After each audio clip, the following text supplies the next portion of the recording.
still lack access to safe water. Boosting investments in water and sanitation is indispensable, not only to reduce social costs, but also to create jobs, expand business opportunities, and foster a more prosperous investment environment. The reform of the international financial architecture, underpinned by a more inclusive governance, is essential to ensure access to drinking water and sanitation for all.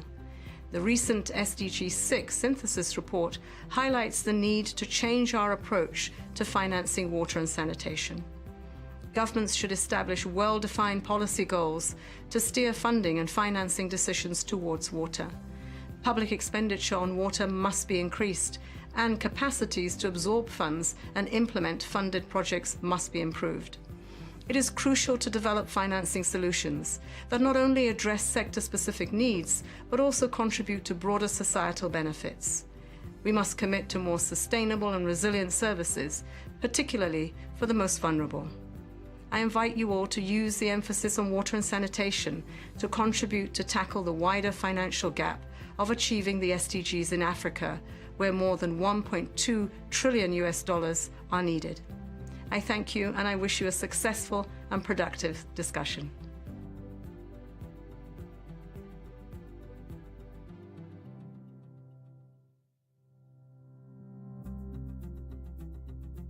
Imagine a world where the simple act of turning on a tap or using a toilet transforms lives. 433 million people in Africa lack basic drinking water services. And 780 million people in Africa lack basic sanitation services. However, investing in these services can stimulate economic activity by creating jobs, boosting local industries, and attracting private sector investment. Prevent waterborne diseases, leading to lower healthcare costs and a more productive workforce. Lead to lower social costs associated with disease and environmental degradation, freeing up resources for other critical investments. On 31 October, finance ministers and leaders from across Africa will come together at the SWA's Africa Finance Ministers meeting to agree on financial strategies to ensure access to water, sanitation and hygiene for all, always and everywhere. Know more on swa-fmm.org.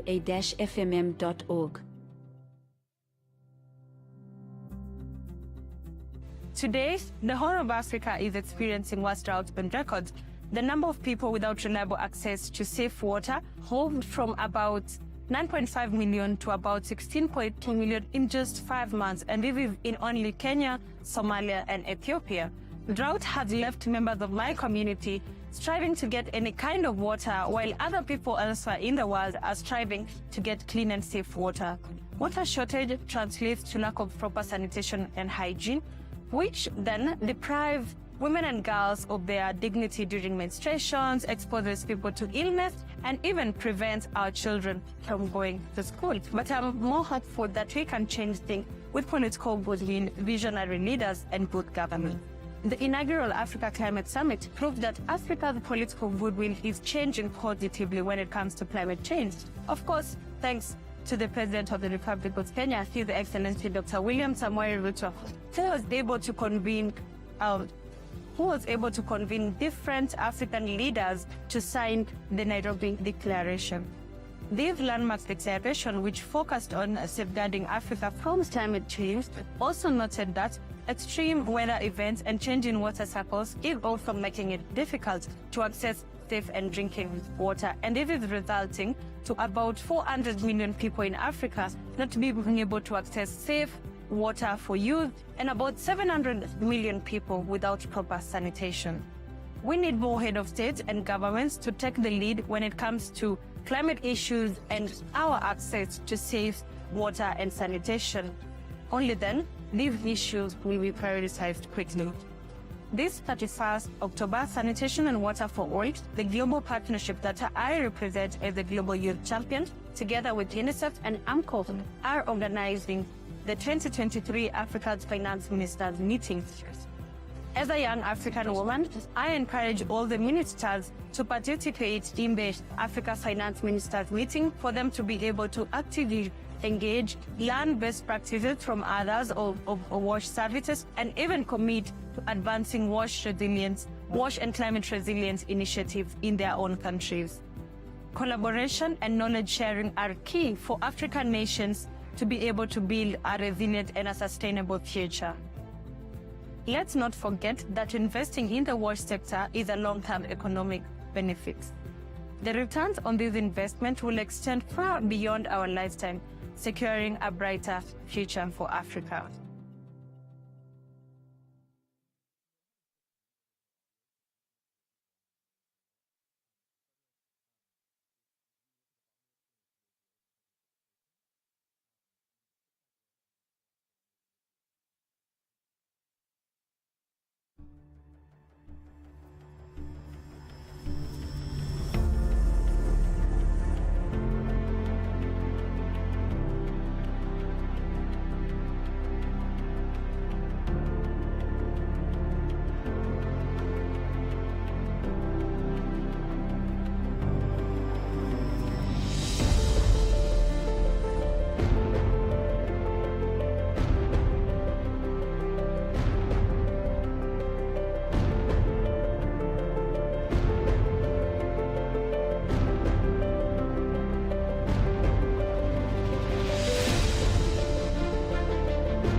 since SW was created, is the only global multi-stakeholder partnership aimed at making water, sanitation and hygiene a reality for all, always and everywhere.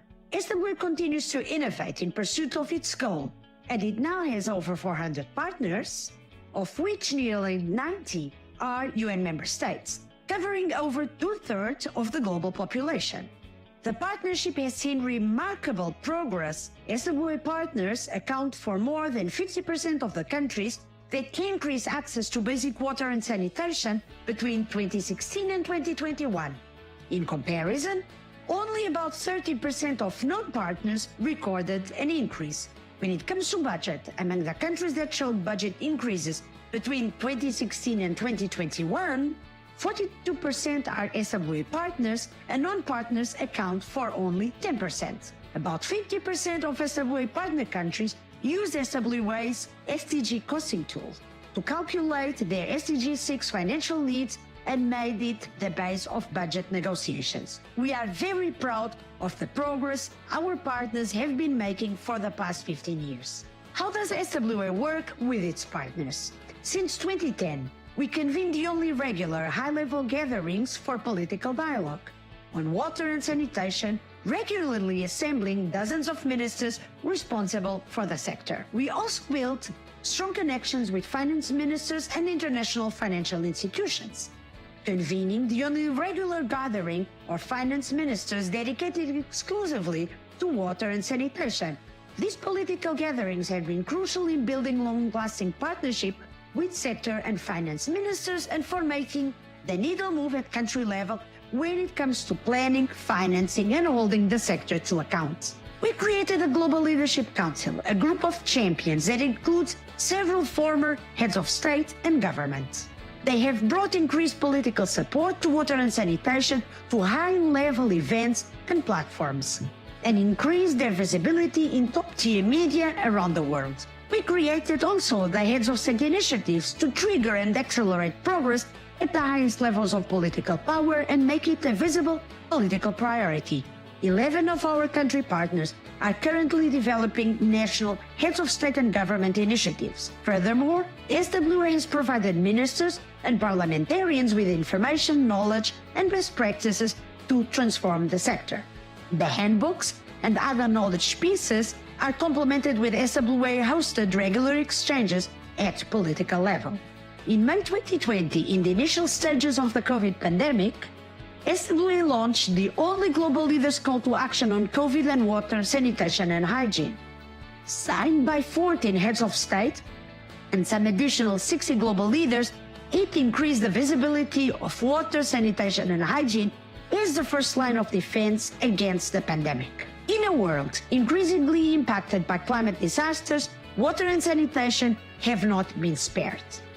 SWA is filling a gap to bridge the climate and water sanitation agendas at national and global levels.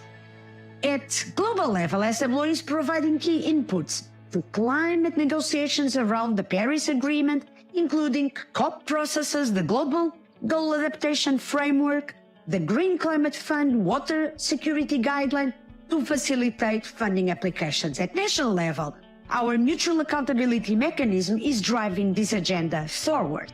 37 climate commitments were made by more than 20 partners. Over 20 countries were provided with technical support to ensure that climate change and water sanitation policies and strategies are complementary and aligned. The last 15 years have given us many reasons to celebrate successes, but they have also taught us many lessons.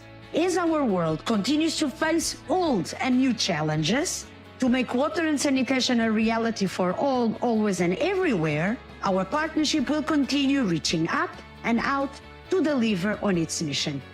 We are extremely thankful for the support of our generous donors and the actions of our multiple partners.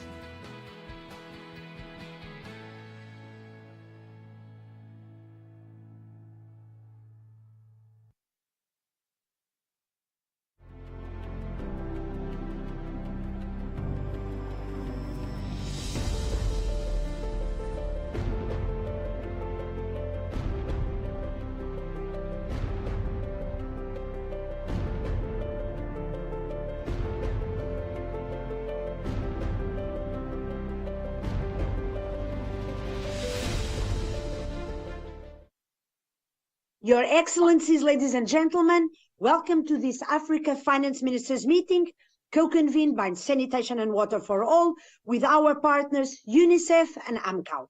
My name is Catarina Albuquerque and I'm the CEO of Sanitation and Water for All, and I will be your host tonight for this event.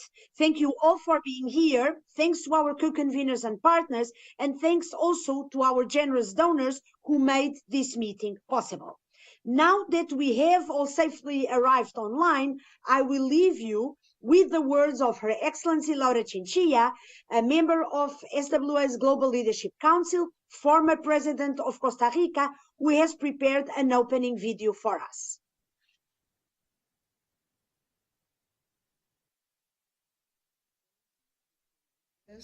Dear SWA partners and friends, thank you for your presence at this virtual finance ministers meeting for Africa. Today, we will hear from ministers of finance, water, and sanitation, and from other leaders working in the sector about the critical issues facing them, but mainly about how ministers are securing and committing more financial resources and demanding a stronger political will for long-term sustainable water and sanitation services across Africa. I am from Costa Rica, a country in the Americas far away from you, but with similar challenges. Same as you, we are working to overcome them, focusing on those issues that can produce the most positive change, and among those are water and sanitation. I know that a similar analysis has been carried out in Africa, hence your Agenda 2063, for which I applaud you. Your political will is the not-so-secret ingredient in any project, policy, or legislation. I respectfully call you to use this meeting to commit once again to achieving even greater political engagement, including from your heads of state. Time and again, it has proven to be the key to progress. I look forward to hearing about the deliberations today, celebrating your continued success, and along with SWA's team, working with you to secure universal access to water and sanitation. Thank you.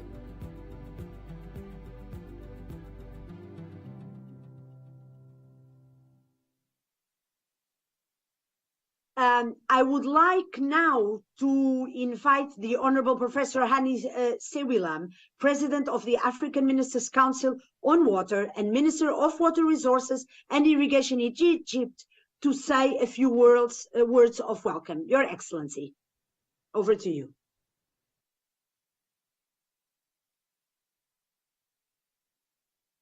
Thank you very much. I hope you hear me well.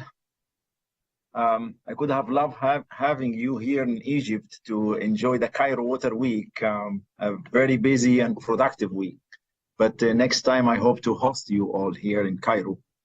Honorable Excellency Laura Chinchilla, SWA Global Leader, former President of the Republic of Costa Rica, Her Excellency Yossi Banda, SWA Global Leader and former President of Republic of Malawi, Ms. Christina Roussel, UNICEF Executive Director, Excellencies, Honorable Ministers of Finance for the different member states, Madame Catarina de Albuquerque, Chief Executive Officer of SWA, Dr. Rashid Mubazira, Executive Secretary for the AMCAO, representatives of different constituents and of the SWA partnership, distinguished ladies and gentlemen. Let me begin by welcoming you all to this very important Africa Finance Ministers meeting, FWM, focusing on these key words in the theme of ambition, action, and accountability. Allow me to express my gratitude and appreciation to the UNICEF for co-convening this Finance Ministers meeting jointly with AMCAO, together with the Sanitation and Water for All partners, including member countries, external support agencies, research and academic institutes, the civil society, and the private sector we have an opportunity to set our ambition and to commit ourselves towards more action in the water and sanitation sector in Africa. Excellencies, honorable ministers, ladies and gentlemen, sanitation and water security underpin sustainable development and play a critical role towards achieving the Africa Union Agenda 2063 and all the sustainable development goals. Sanitation, hygiene, and water are all necessary for life. Sanitation, hygiene, and water security are indispensable for domestic consumption. They are essential for many other sectors, including health, education, agriculture, food production, energy production, transport, industry, and tourism. Nearly 3 out of 4 jobs in the global workforce are affected or highly dependent upon access to water and water-related services. During the COVID-19 pandemic, water, sanitation, and hygiene wash interventions have been critical as a first line of defense. Water has also shown to be at the heart of climate change adaptation, serving as a critical link between the climate system, human society, and the environment. I am glad that this Africa Finance Ministers meeting is being convened at a very critical juncture. We are at the midpoint of sustainable development goals. Only 7 years are remaining before 2030, the target year.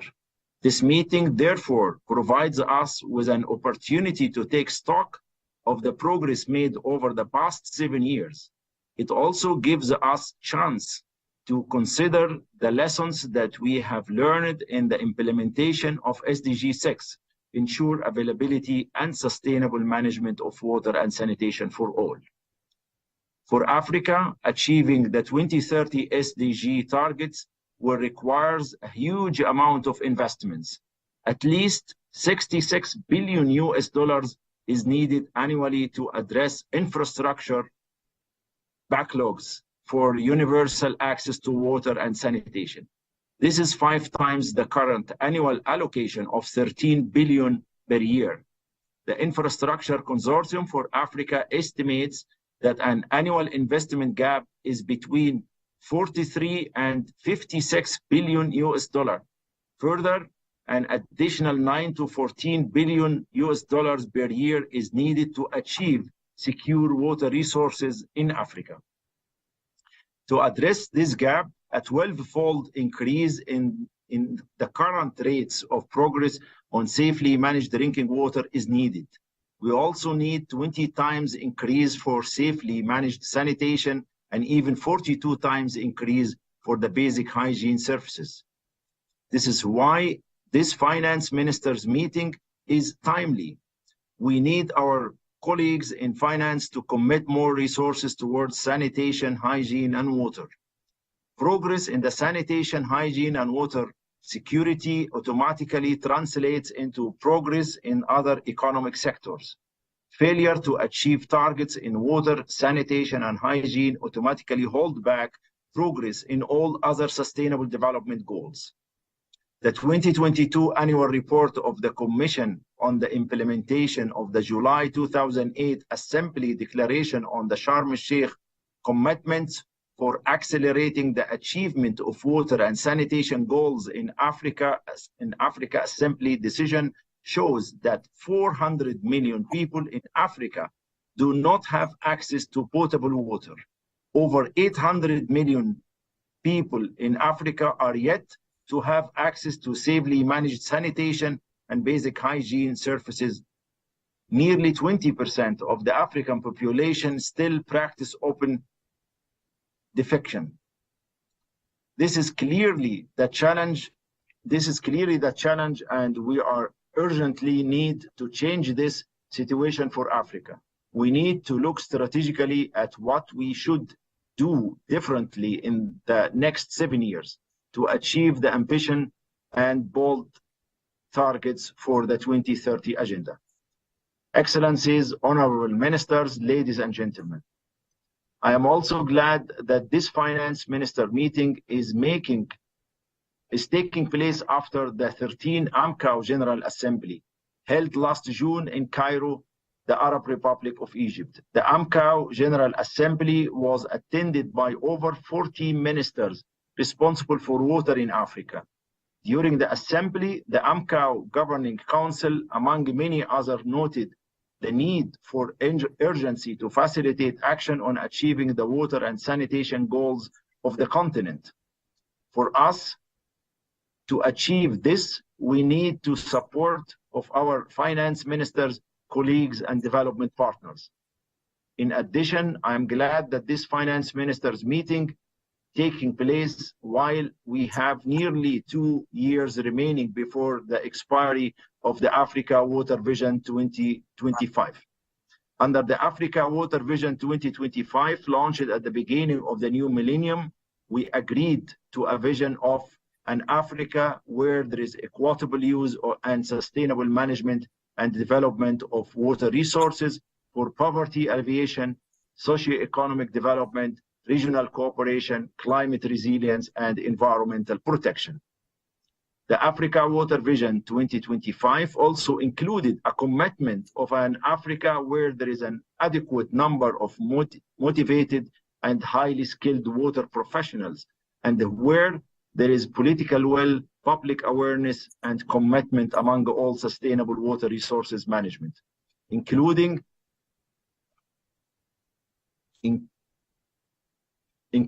the mainstreaming of gender issues and youth concerns. I want us also to be looking at how we have financed initiatives aimed at building the required capacity of our youth for the water and sanitation sectors in Africa. The attainment of this commitment creates an important building blocks towards the achievement of African Union's Agenda 2063, the Africa we want. I'm also glad that over the past years, we have seen the political will to bring water and sanitation issues at the center of socio-economic development in Africa. Since the Sharm el-Sheikh Declaration for accelerating the achievement of water and sanitation goals in Africa, adopted by the heads of states and governments of the African Union at the 11th Ordinary Session in 2008 in the Arab Republic of Egypt, we have been more and more government prioritize issues on water and sanitation at different levels. Excellencies, honorable ministers, ladies and gentlemen, where is life, sanitation is dignity. And in order to protect our lives and maintain our dignity, many ambitious initiatives and programs have been undertaken throughout the recent years to prioritize water and sanitation investments, as well as climate change adaptation in the water sector, in order to change the narrative and respond to the African continent urgency or urgent needs to move from policy to action, last of which was the Blue Deal resulting from Dakar World Water Forum, the Africa Water Investment Program, AIP, and the Action for Water Adaptation and Resilience, AWARE, launched in COP27 in Sharm el-Sheikh. We need to join efforts and to seriously engage in order to revitalize these initiatives and let them pave the road for a better future in our continent.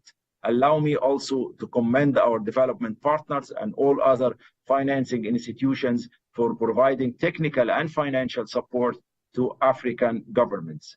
I would like to urge us to continue supporting the water and sanitation sector in Africa and all new promising initiatives to achieve its ambitious vision and targets.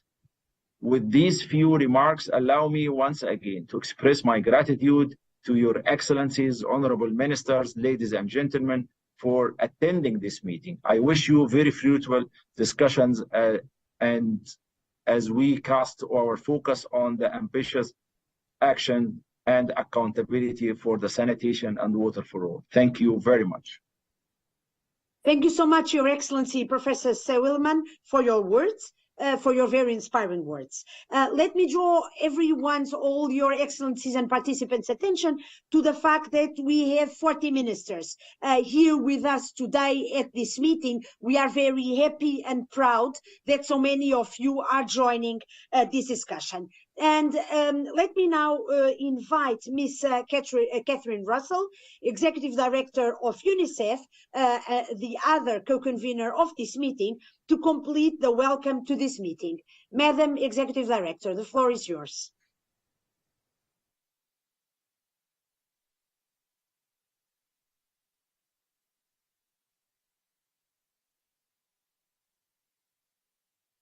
I'd also like to say a special thank you to our co-conveners, the African Ministers Council.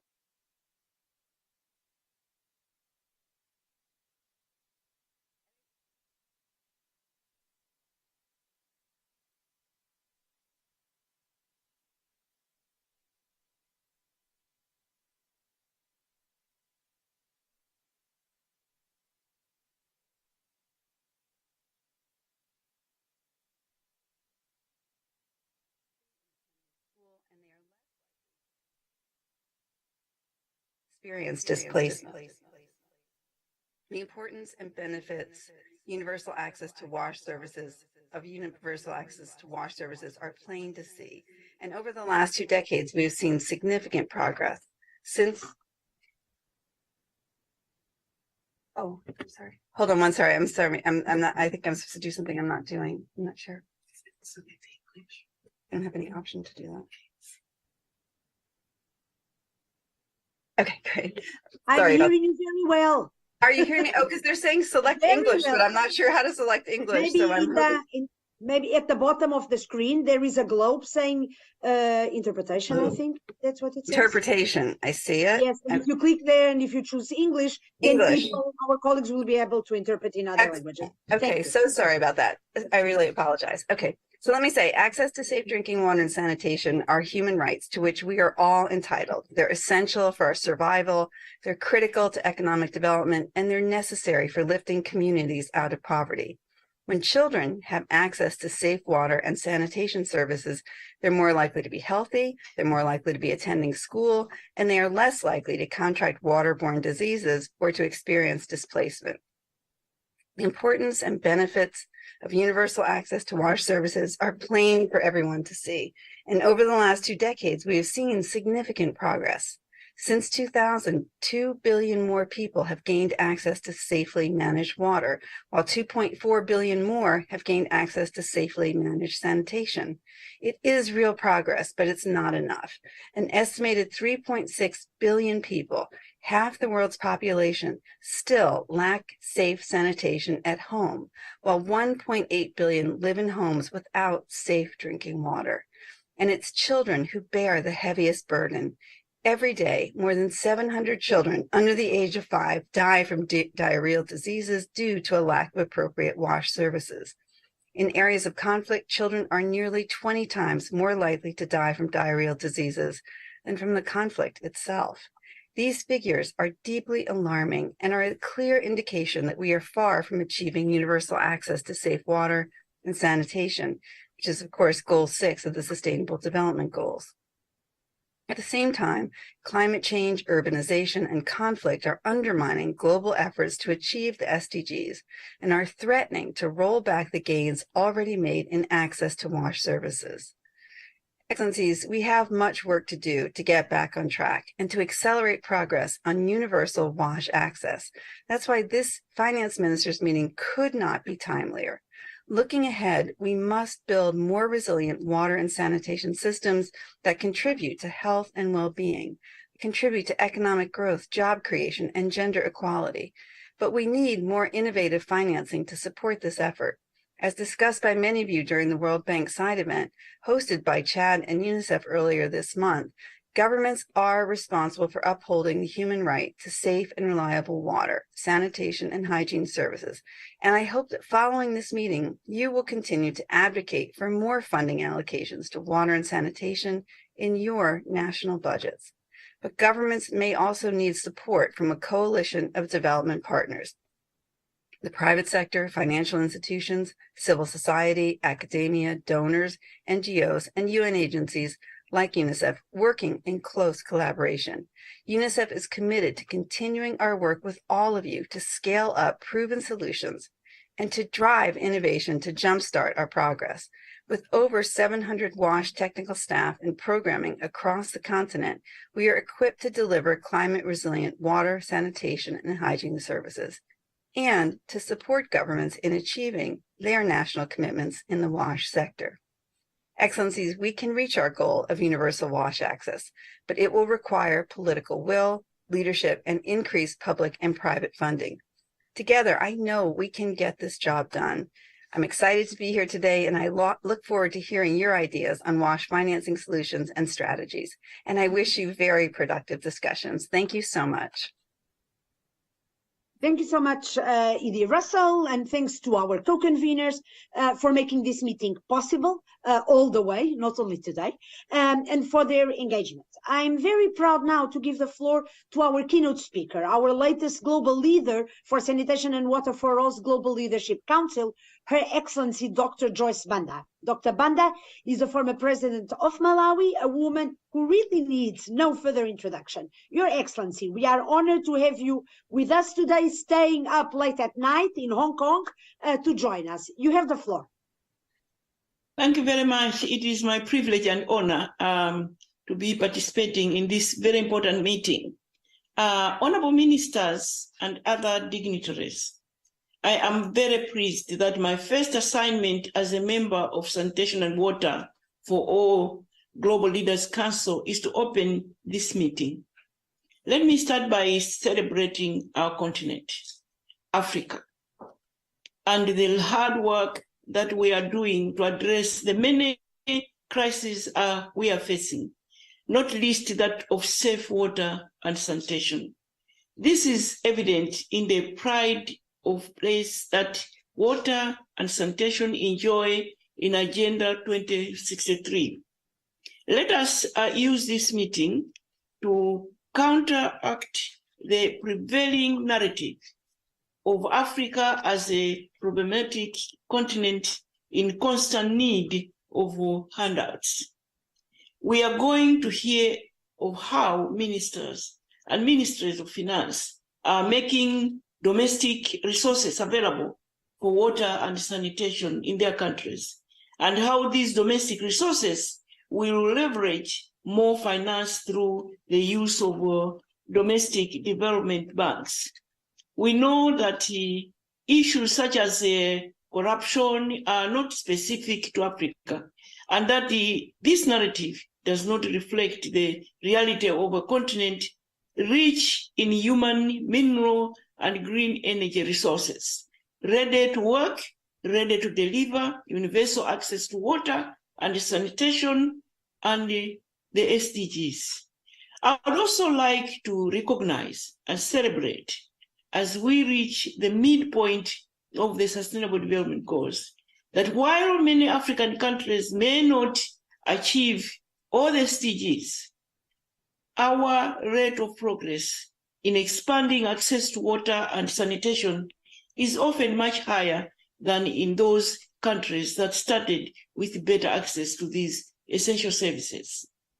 It is not helpful for countries to measure themselves against countries that are already far ahead, but measuring the rate of progress towards the SDGs gives another more positive picture of the countries of Africa. And this is something to be proud of. As president of Malawi, I was always looking at what I could do to support women and girls in their efforts to make a stronger society. Of course, access to water and sanitation are central to the well-being of any community. For women and girls, there are additional benefits.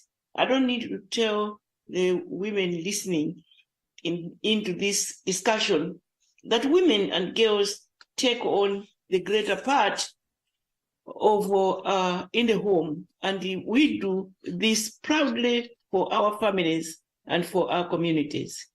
But we also do it for free. So any support in terms of better services, saves not only time, but makes time available for more productive uses and brings us closer to the dream of gender equality. Honorable ministers, ladies and gentlemen, the cost of poor quality water and sanitation is not only carried out by women and girls in the household. The cost of poor health across communities is carried by the whole population.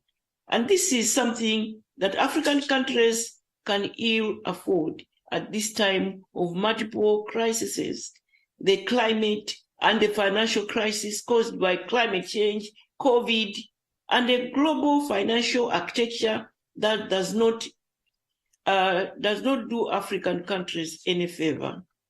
Addressing the current debt crisis that many countries are suffering from requires focused debt reduction strategies. Therefore, I invite you all to use this meeting as an opportunity for constructive conversations about the how to make the global financial processes more fit for purpose for countries with high need in terms of public services, high risk from climate change, and how access to affordable finance. So I'm looking forward to constructive and challenging conversations on this critical issue of mobilizing more finance for water and sanitation to secure our continent public health, to make our countries and our communities more resilient to the climate crisis that we are already facing.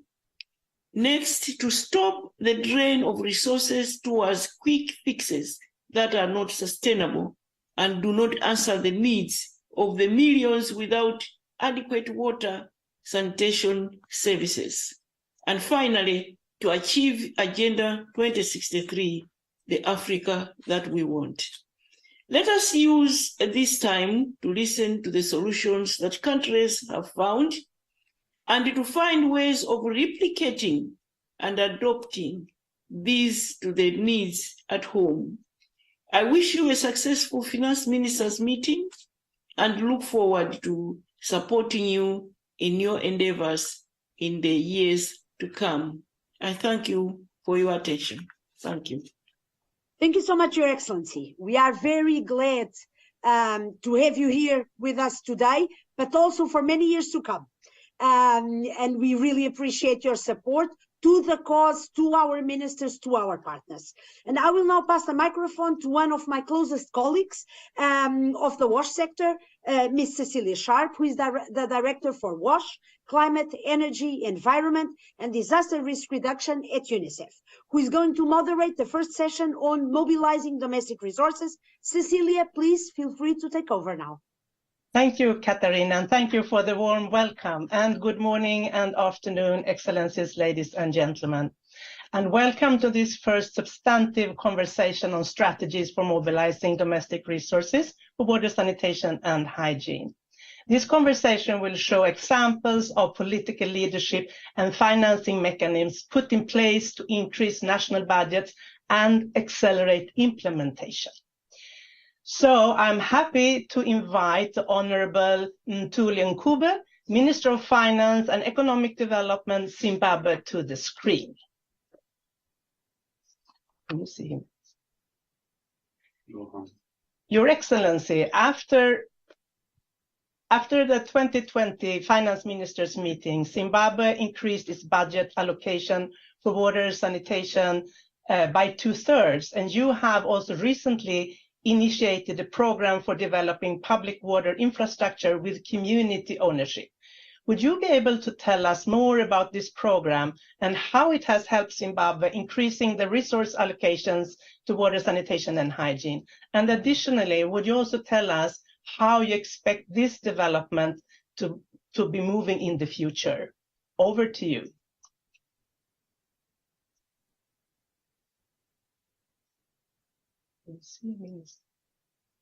Do we see a minister?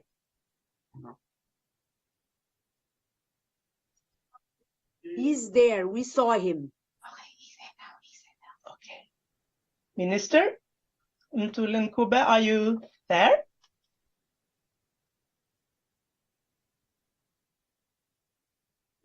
Do we have problems with the sound?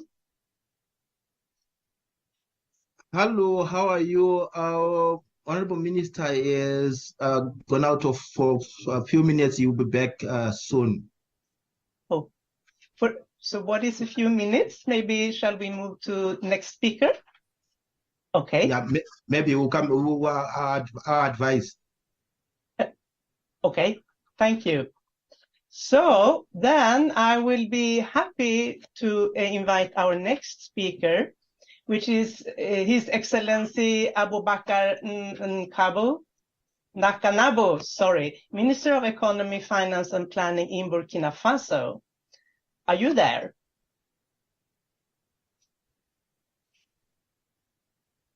Yes. Hello, everyone. I'm here. Thank you so much, Excellency. Burkina Faso has been making steady progress in terms of financing by diversifying debt mechanisms.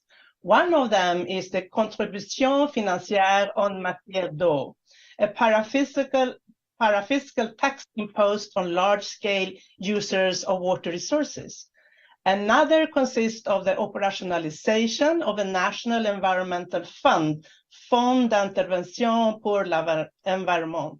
Could you please share with us what your priority initiatives will be in the immediate future in terms of raising domestic resources to ensure that water, sanitation and hygiene are funded adequately to allow the national targets to be met? Over to you, Minister.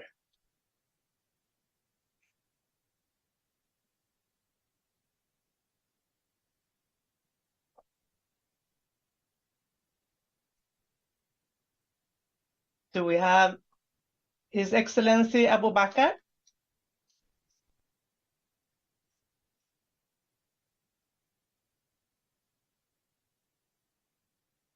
Okay.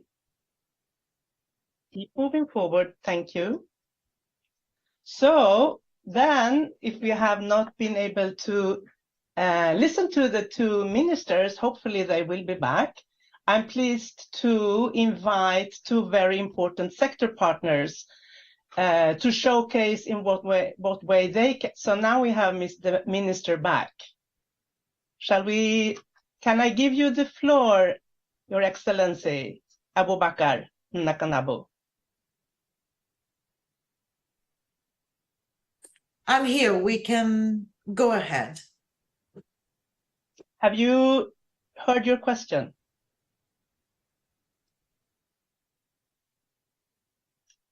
Was that a yes or no? I didn't hear. You did not hear the question? Oh, sorry. Absolutely, I will. So Burkina Faso has made steady progress in terms of financing by diversifying your mechanisms. One of them is the Contribution Financière en Matière d'Eau, a parafiscal tax imposed on large-scale water resource users. Another is the operationalization of a national environmental fund, the Fonds d'Intervention pour l'Environnement. Could you please share with us what your priority initiatives will be in the immediate future in terms of raising domestic resources to ensure that water, sanitation and hygiene are funded equally to allow the national targets to be met?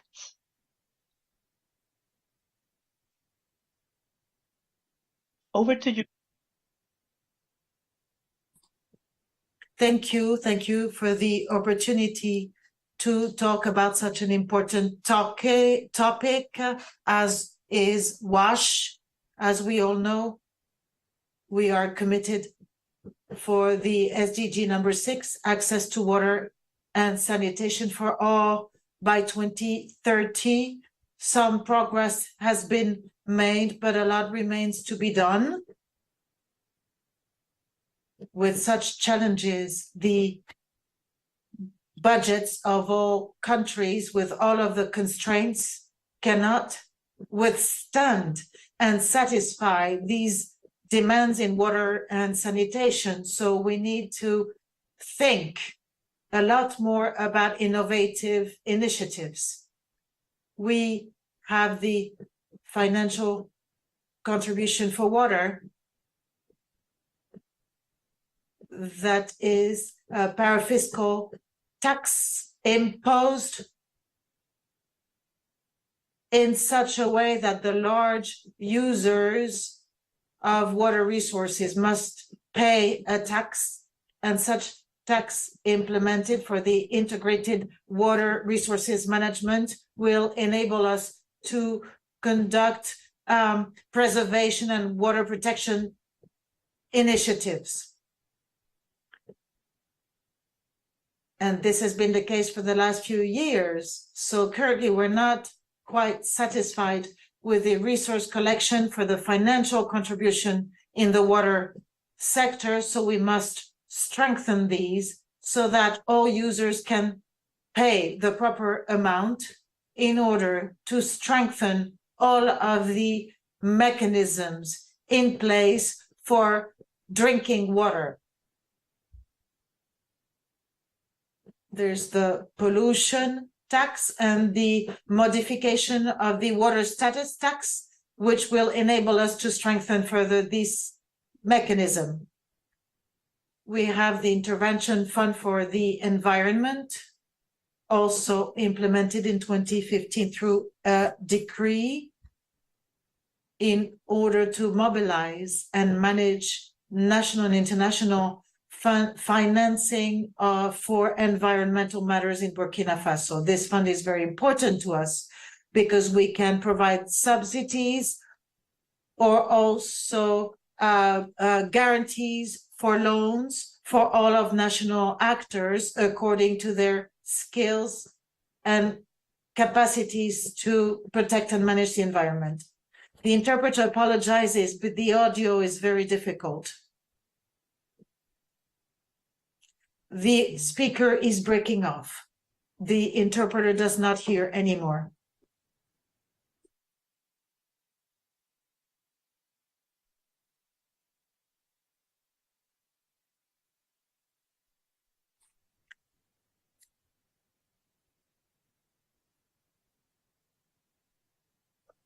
So I'm back. Various mechanisms have been implemented by the government, internally and externally, carbon markets, financing mechanisms. Beyond these initiatives, we've implemented a new one called Saniton for sanitation, and we organized evenings to raise funds and get commitments from communities and other actors for water sanitation. We can, in this way, get communities to further involve themselves. It is difficult for Burkina Faso to satisfy SDG number 6 if we look at key indicators, because we have other challenges, the health crisis, humanitarian crisis, and security crisis, that basically see a lot of resources that should be a lot affected to other sectors. To close, I would like to reiterate the thanks on behalf of the government of Burkina Faso for this opportunity to tell you about where we stand with regards to the SDG number 6. And also so that we can increase the ambition of our initiatives towards the 2030 agenda. Thank you very much. Thank you so much, Your Excellency, for sharing those two very inspiring and innovative examples from Burkina Faso under the constraints that you have in your country at the moment. Unfortunately, you broke up a little bit, but I hope we got the main messages from your speech. Thank you for your intervention. So I will now try to Not. Okay. So we do not have the Minister of Finance from Zimbabwe with us, or is he here? Not yet, Cecilia. Not yet. Thank you. So then I will move forward, and I'm pleased to open the floor to some of our most important sector partners to showcase in what way they are supporting the mobilization of domestic resources. And I would first like to turn to you, Mr. Saroj Kumar Shah, Director, Global Water Practice from the World Bank. So given the role of the development banks in the financing landscape, can you tell us about how you can support the mobilization of domestic resources for water and sanitation services? Over to you, Saroj.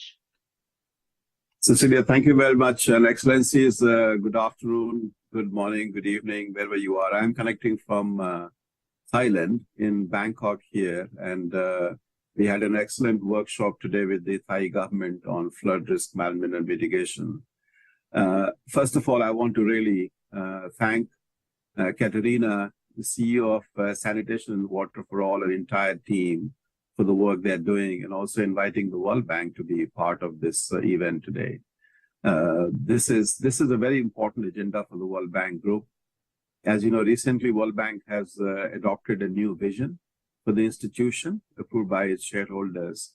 And the vision essentially says a world free of poverty on a livable planet. And a livable planet is the one where every citizen has access to clean drinking water, clean air, and clean and affordable energy. And that gives you a sense of how committed my institution is to the issues that we're discussing today.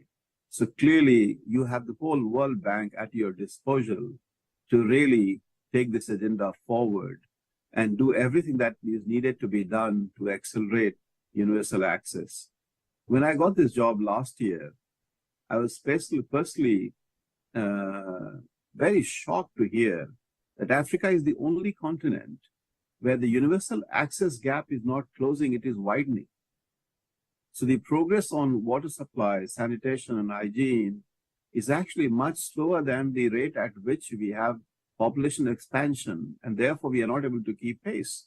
And we have more people actually without access to water supply and drinking water and sanitation in the region. So definitely in the continent, more needs to be done. So answering your question, Cecilia, I have 3 points to make. First, for governments to be able to mobilize resources domestically, it is very important that you have sound water sector policies, institutions, and regulations, what we would like to call PIR. Because without good policies, without good institutions, and sound regulatory practices, it is not possible for governments to credibly mobilize domestic resources. And this is an area where many of you on this call, I want to commend the work many African governments are already doing with the support of the World Bank and other partner organizations.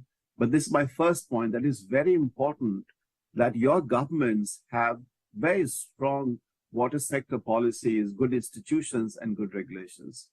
My second point is the resources that could be mobilized within the country could be a function of how external resources could be used as a leverage to mobilize more resources domestically. So what do I mean by that? Angola government recently took a World Bank guarantee. And World Bank guarantee helped Angola, a $300 million guarantee helped Angola leverage more than $1 billion from their local banks, essentially to expand access to drinking water and sanitation in very, very different regions of the country.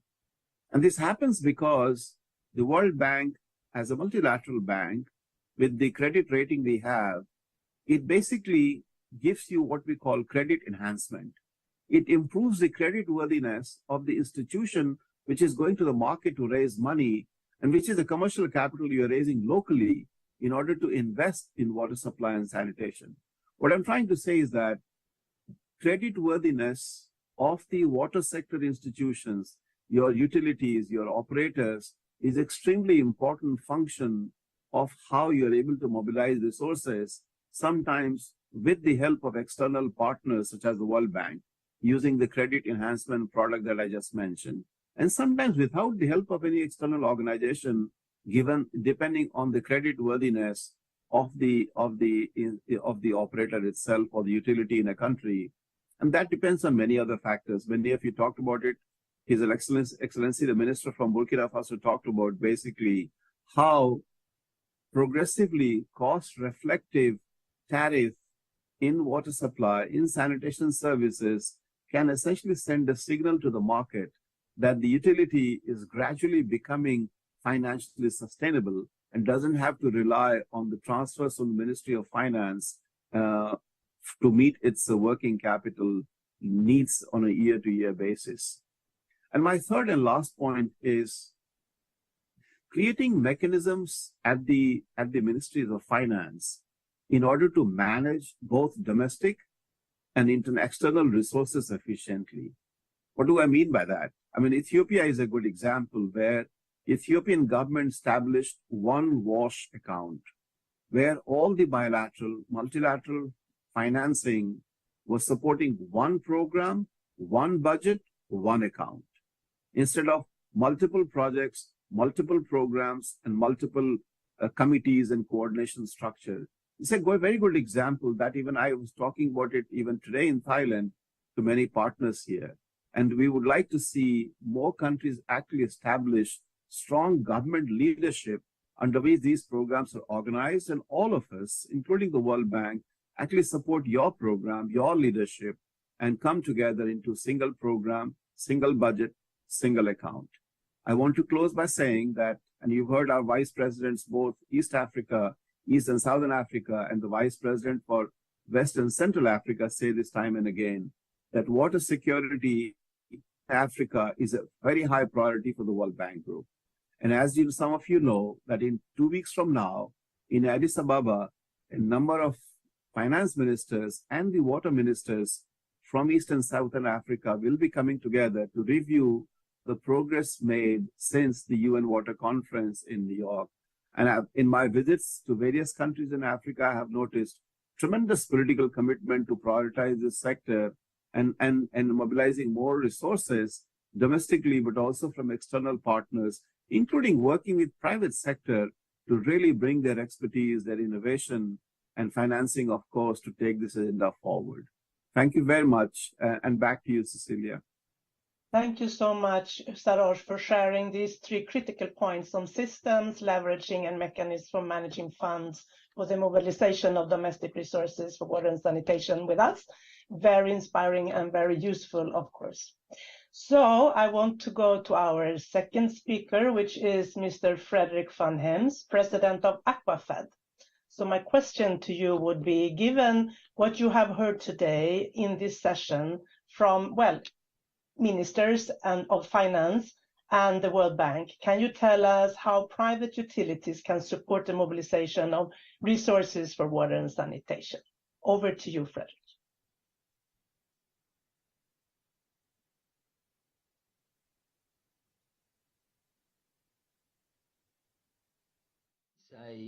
I'm speaking from Boston, where I'm based, and I say bonjour and hello to all of you.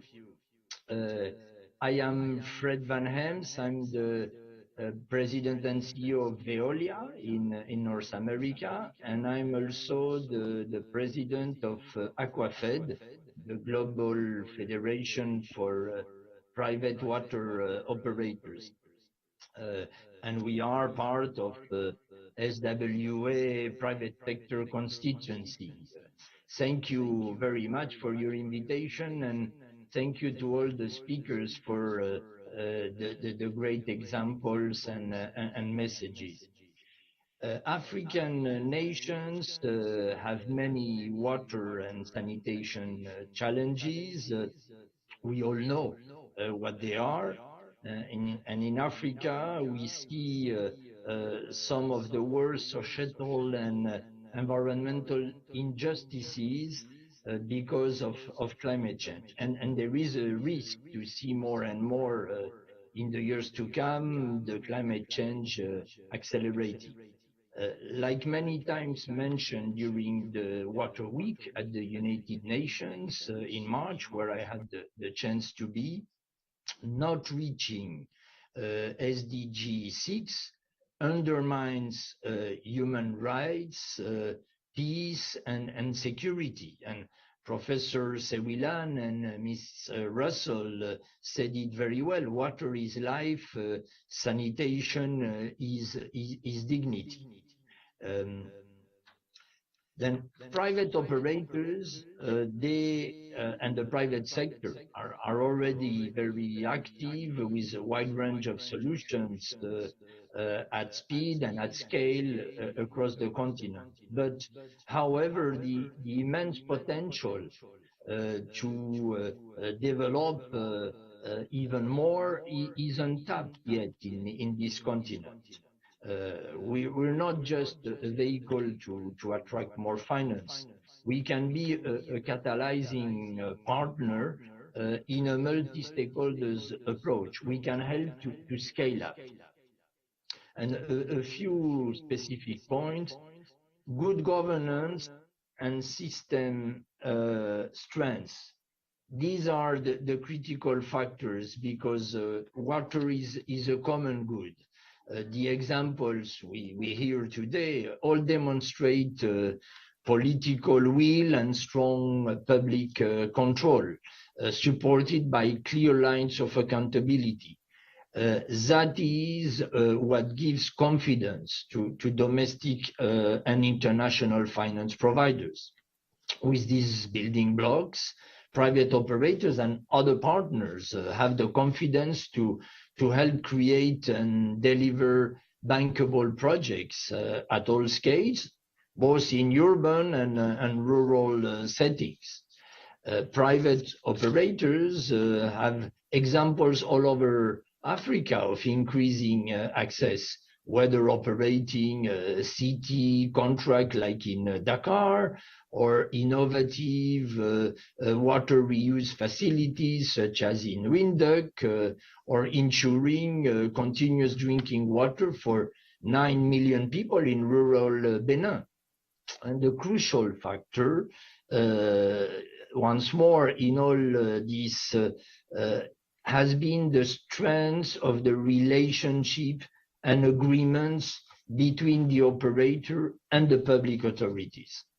I make no apology for repeating an old message that domestic, or indeed any sustainable type of finance, will simply not flow unless creditworthiness is addressed and improved. This links to another old message that you all know, tariff reform. Yes, it is difficult, but it can be done and needs to be prioritized. There has been plenty of excellent work done on both these topics in many countries in Africa. Copy and adapt is possible. And I repeat, to conclude, we can be key partners, and we are very proud of it, on your journey to creating a sustainable wash sector. We can create local jobs and increase skills for the long-term economical benefit of your country. But we must do this more and faster, and obviously together. Thank you very much. Thank you so much, Mr. Van Hems, for sharing your view on how private utilities can support the mobilization of domestic resources for WASH, and particularly, of course, emphasizing good governance and systems that helps to build the confidence for private utilities to invest in the sector, extremely critical. So I'm trying to follow what's going on, and the latest news is now that we will move to open the floor to one speaker from the WIP room. And I believe that we have Ms. Sareen Malik from Africa Network on Water, Vice Chair of SWA Steering Committee, with us, who wants to make a short intervention. Are you there, Sareen? am, Cecilia. I'm Very just trying much to get welcome to take the floor. Bonjour, good afternoon, habari zenu. It's a pleasure to be here. And thank you for giving us a moment for the civil society observation.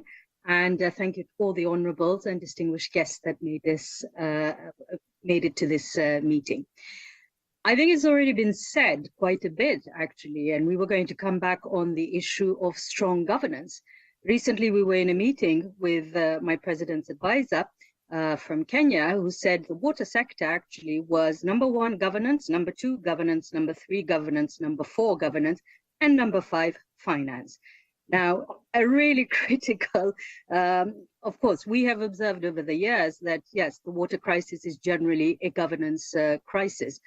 And if we are going to talk about leveraging domestic resources and mobilizing these resources... Sorry, can I intervene? Yes. So you need to select English because the interpreters cannot follow you. This is complicated, Cecilia. I can see the... So I found it under the app, and there is a globe, and there you can select English. Or somebody else can, yeah. Maybe somebody else can interpretation. Okay, all right, here we go. Okay, got it. All right. So in terms of, yes, the mobilization of domestic resources as well as external ones, of course, governance goes without saying in terms of de-risking and increasing the creditworthiness of the countries, you know, to mobilize this kind of funding that is required. Number 2, we were also looking at issues of tariffs, for example. While this may look extremely granular, it is really critical in the sense of how the subsidy systems work in different countries. You will find that within the subsidy bracket, you have higher income groups that are actually benefiting from it, whereby these subsidies could easily be reassigned to those that need it the most. The other thing as well that came up recently in Addis Ababa during the Partnership Coordination Platform was the valuation of our water resources on the continent, whether groundwater and whether surface water. And this was actually seen as an area that could be explored in terms of how do we actually raise this kind of funding on the continent.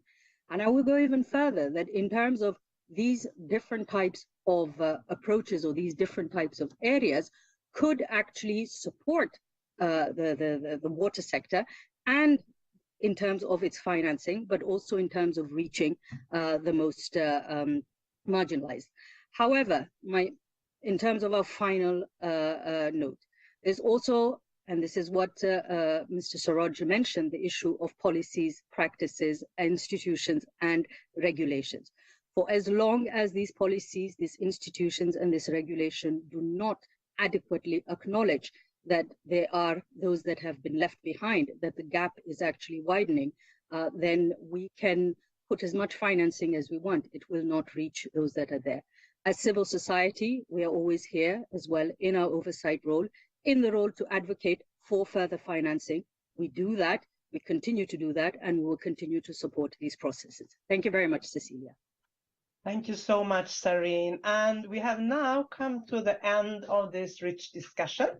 I'd like to thank all participants for sharing so transparently. It's been really inspiring to hear about all what's ongoing, including the importance of national systems and good governance, which ensure that everyone will be reached by services that are both sustainable and climate resilient. So with this, I will hand over the floor to you again, Katarina, I believe. Thank you, everyone. Thank you so much, Cecilia. Thank you for navigating this stormy water.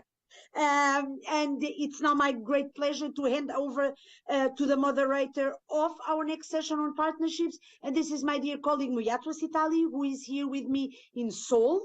He is our Director of Country and Partner Engagement at the SWA Secretariat. Over to you, Sitali.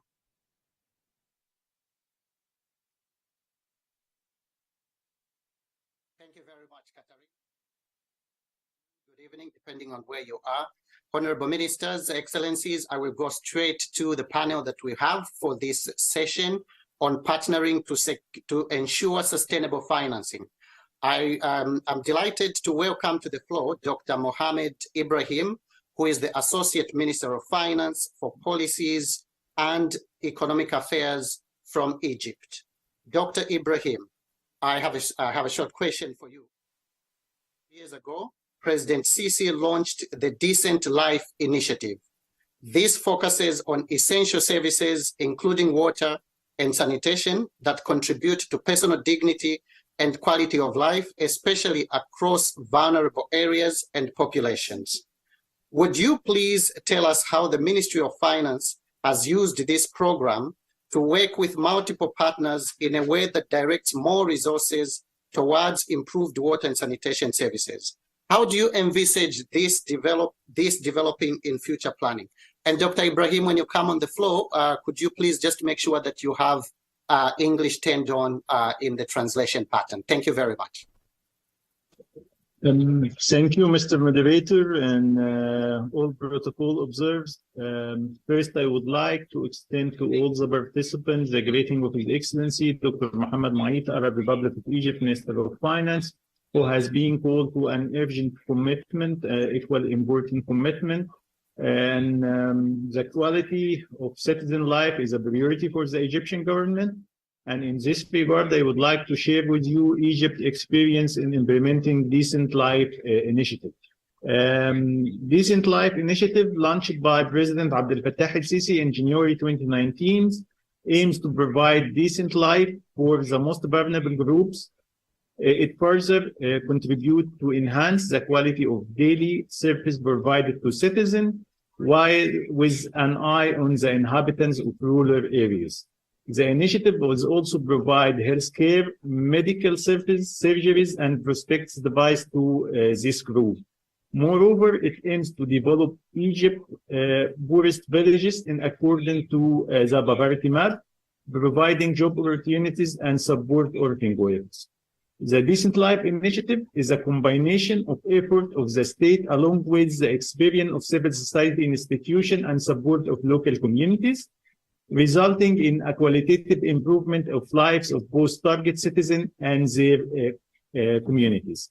One example of the cooperation between the initiative stakeholders to provide blended financing is cooperation between the Ministry of Social Solidarity, one of the private banks, and NGOs foundation to support and finance economic empowerment for deserving families, whereby the bank donate to the foundation amounting to 50 million Egyptian pound, implementing 2,425 projects in 7 governorates. The first phase of Decent Life Initiative is set to be completed by 2024, including the establishment of 167 sewage treatment plants, providing electricity to 1,466 villages, establishing 323 water purification stations, building 24 central hospitals, 1,102 health units, 367 ambulance units, 332 government complex, 324 solidarity facility, 983 youth centers, as well as renovating 15,303 schools. The President is keen to follow up the initiative implementation. His last visit was on 16 September 2023 to Upper Egypt Governorate of Bani Suef to inspect Sots El Umara, one of the Decent Life Initiative village. The midterm report to monitor and evaluate the impact of phase 1 of the initiative on the Quality of Life Index and SDG indicates that the Quality of Life Index improved by about 18 percentage points and poverty rate decreased by 14 points. For SDG 3, the rate of health service coverage improved by about 24%. For SDG 4, the rate of education service coverage improved by 12%. For SDG 6, sanitation coverage improved by about 46%. with SDG 4, small project worth 438 million and 71 job opportunity were provided in 8 governorates. For SDG 11, 11,600 houses were improved, 160 kilometers of road were paved, and 11 military units, 21 youth center and playground, and 9 social units were established. 11,000 light pool were installed. The initiative is also contribute to mitigate the negative impact of COVID-19 by improving the condition of living for most in-need groups, helping to curb the spread of the pandemic through decent housing and improved water and sanitation services. The key enabler driving the success of the first phase of the initiative were the unprecedented finances allocated, about 500 billion Egyptian pound.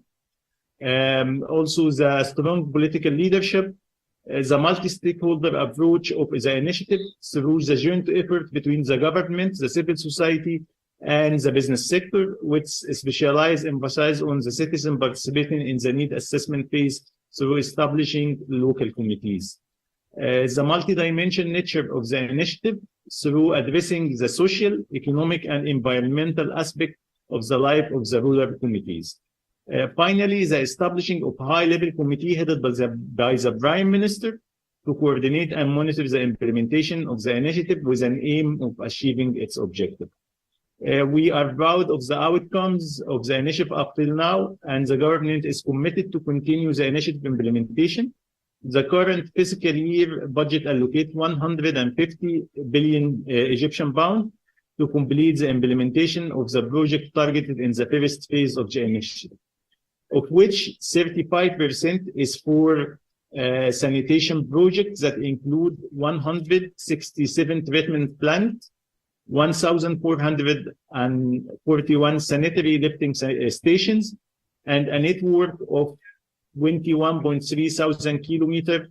The budget is also include 28.4 billion Egyptian pound to complete the development of electricity network in 1,446 villages. In addition, there is also 19.1 billion Egyptian pound to complete the construction of 323 drinking water purification plants and extend the water network to with a length of 8.5 thousand kilometers.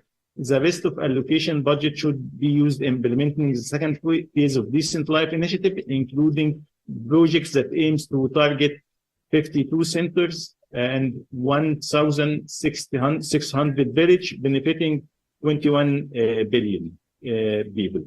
Thank you for your attention and wish you a fruitful discussion. Thank you very much, Dr. Ibrahim. Thank you for sharing with us that inspiring example from the Decent Life initiative, which uses evidence, and it is a multi-sectoral program, which also includes water, sanitation, and hygiene activities and outcomes. Thank you very much for sharing that.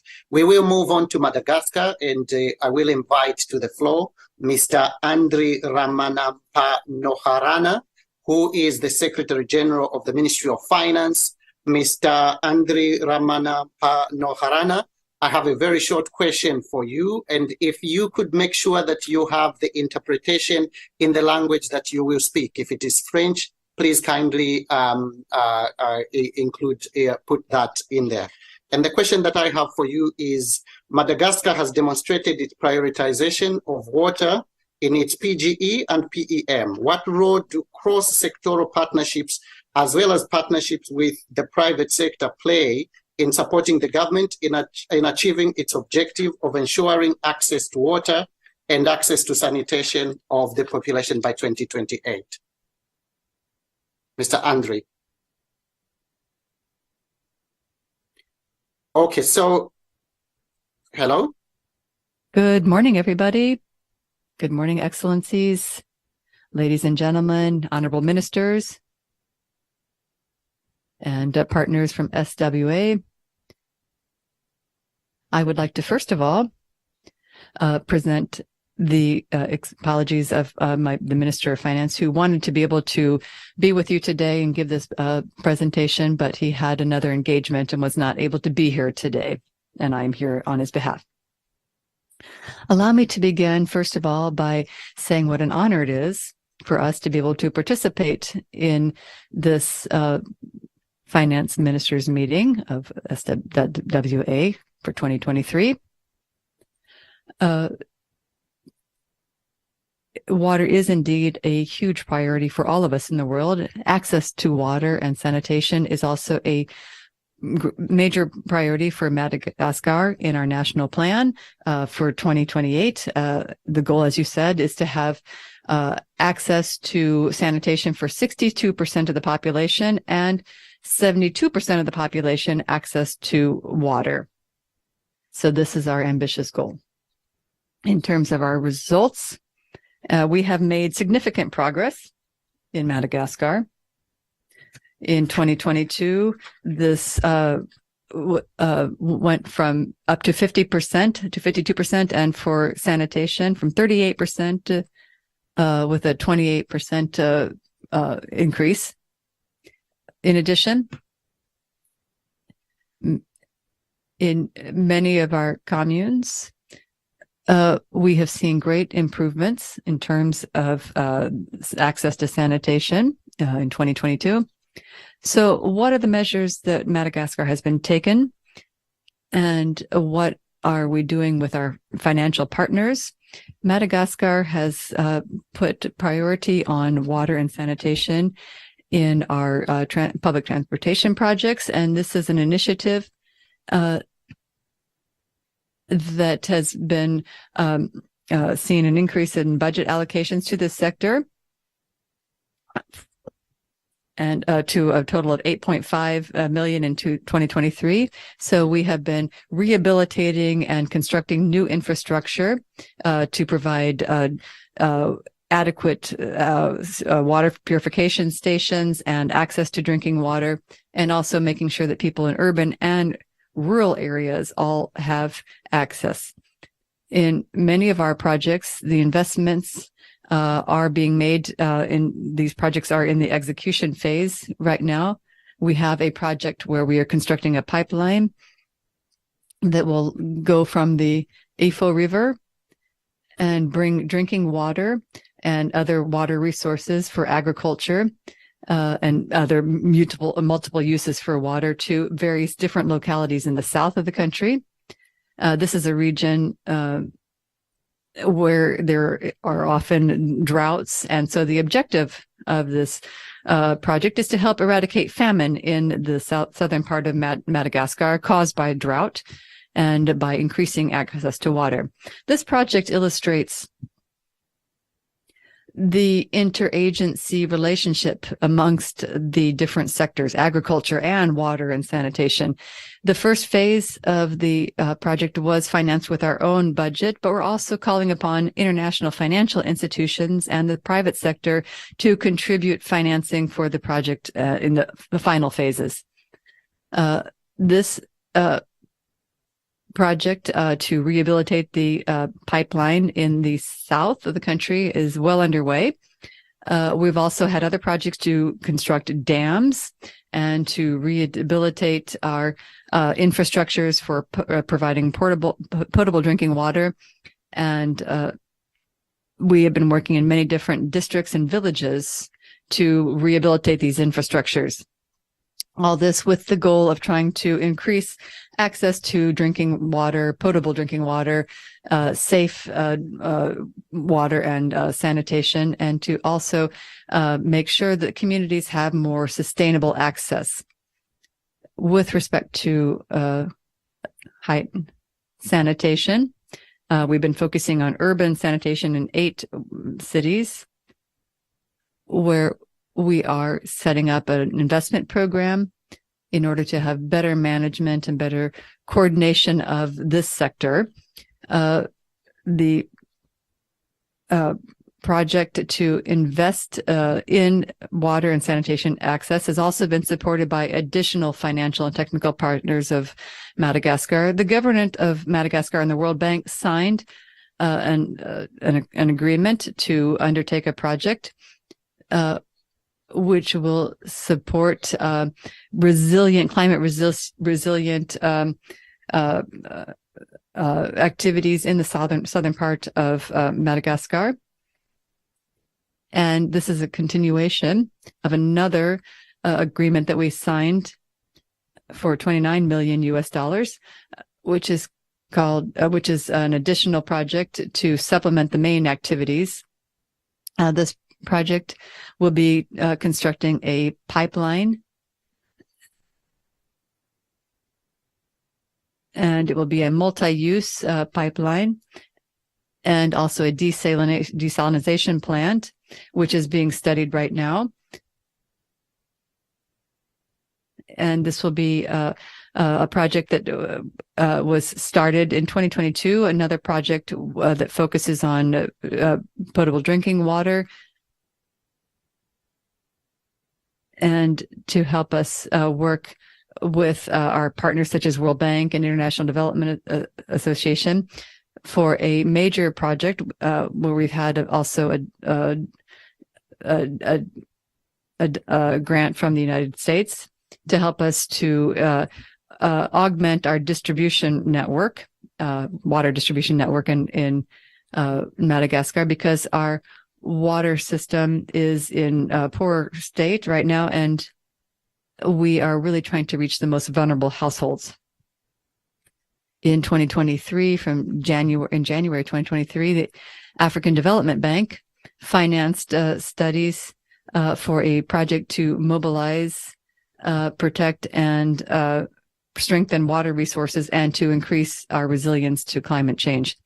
The main activities of this project, or this study, focused on improving water resources, our surface water and underground water resources.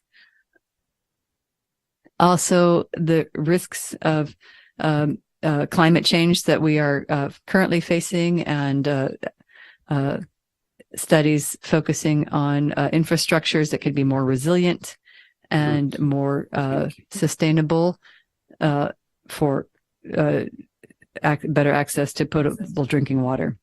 Thank you. So what are the sources of innovative and potential financing for the water and sanitation sector, the WASH sector? Well, in order to accelerate progress that we've been seeing already in the field of WASH, it is really important to mobilize more funds by identifying other types of innovative possibilities for financing. It's important to create an environment that is favorable to working with the private sector, and encourage the private sector to invest in WASH activities and interventions. Also, we need to mobilize resources through public-private partnerships, and we also need to look at other alternatives for financing, realizing that many of our guiding projects are going to be in the WASH sector.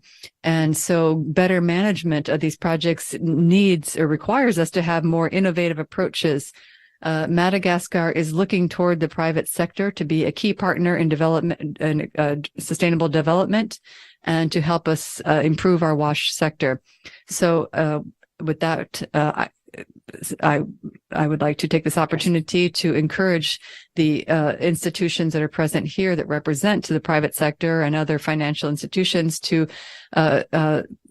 continue working to support us, so that we can generate enough funds and create a favorable environment for water and sanitation for all by supporting investments in these areas. Climate change can set us back with the progress we've already made if we don't act quickly with WASH interventions, and if we don't look at the Green Fund obligations and look at how we can find other types of financial opportunities that we can pursue. Water is a very precious commodity, and in Africa as well as in Madagascar, the WASH sector has to be the priority for us and for the future generation, as well as for our social and economic development. Together, we can meet our ambitious targets and goals. Si vous pouvez finir votre intervention, mais merci beaucoup. Et si vous pouvez finaliser maintenant. Merci beaucoup, Monsieur le secrétaire général. C'est ce que je suis en train de faire. Ensemble, rehaussons nos ambitions, faisons le nécessaire pour que... So I think that we have to look at these ambitious goals to make sure that there is access to water and sanitation that is adequate for all of our populations. Thank you very much. Thank you so much. That was a really wonderful intervention. I think you covered a number of things. Also, I think you've given us a multi-sectoral type of intervention. You also talked about agriculture. You also talked about the work that you are doing and also intend to do with private sector and other actors. So we really appreciate your intervention. We're going to move forward. In the interest of time, I will ask all remaining speakers if you could please take just 3 minutes so that we could get to hear others as well. There are other ministers who also would like to make interventions. At this point, we will hear from a few partners who are also supporting some of these interventions in different countries. And I would like to invite to the floor Ms. Melinda Bohannon, who is the Director General for Humanitarian and Development at the Foreign, Commonwealth and Development Office of the United Kingdom. She's here with us, and I'll pass the floor to you. Fantastic. Thank you very much. Excellencies, distinguished participants, I just wanted to start by apologising on behalf of Minister Mitchell, who's not able to participate in this important meeting. He asked me to pass on his greetings to all of you and to emphasise how much he wanted to be part of this, but I will speak briefly on his behalf.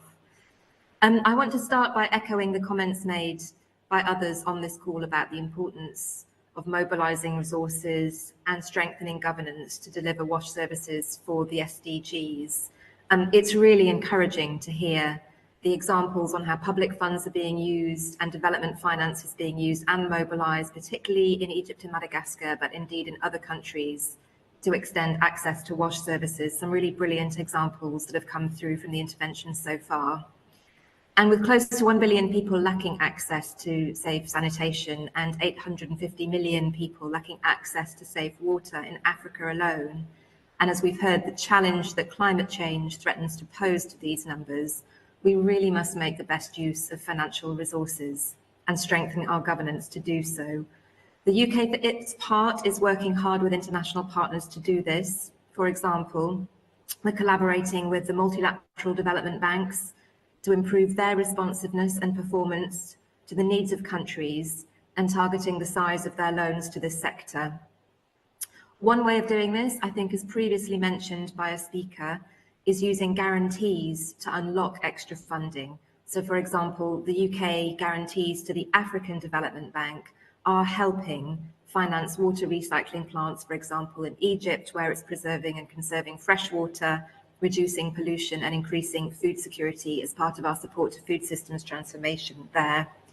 We're also working with the Green Climate Fund to simplify access and accelerate its support to the poorest and most vulnerable countries, including small island developing states.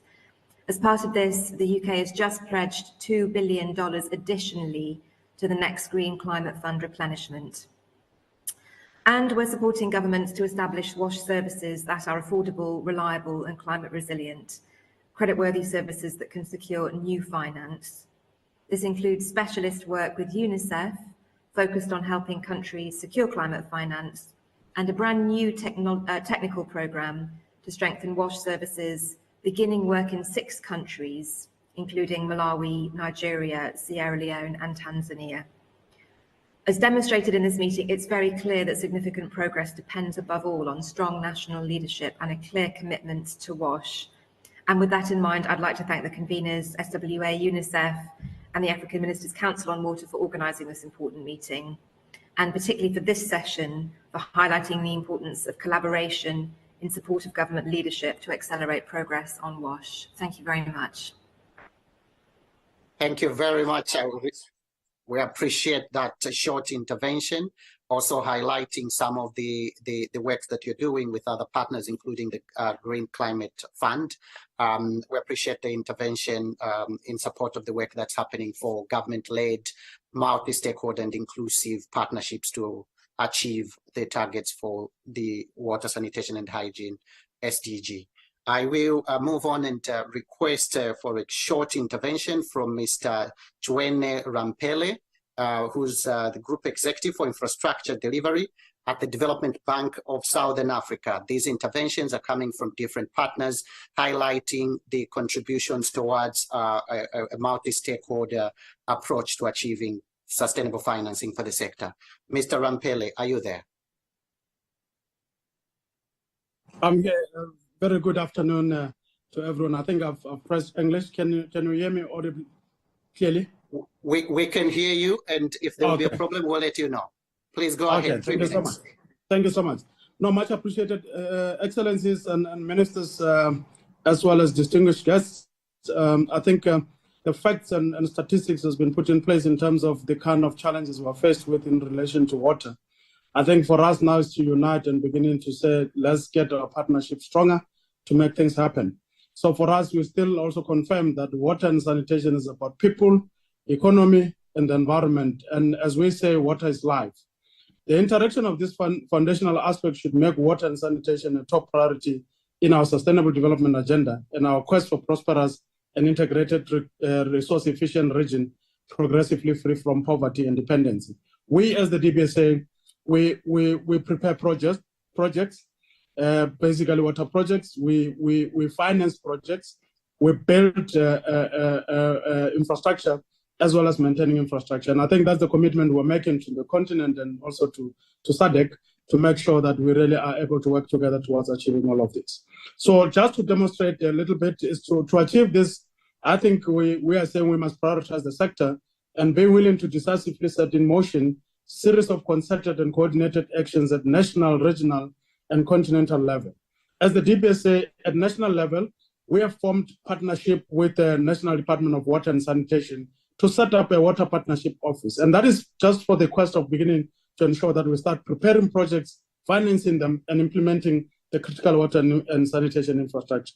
At a regional level, we are hosting the SADC Water Fund, which is a key financing implementation facility for water and sanitation infrastructure, and also integrated water resource development in the SADC region.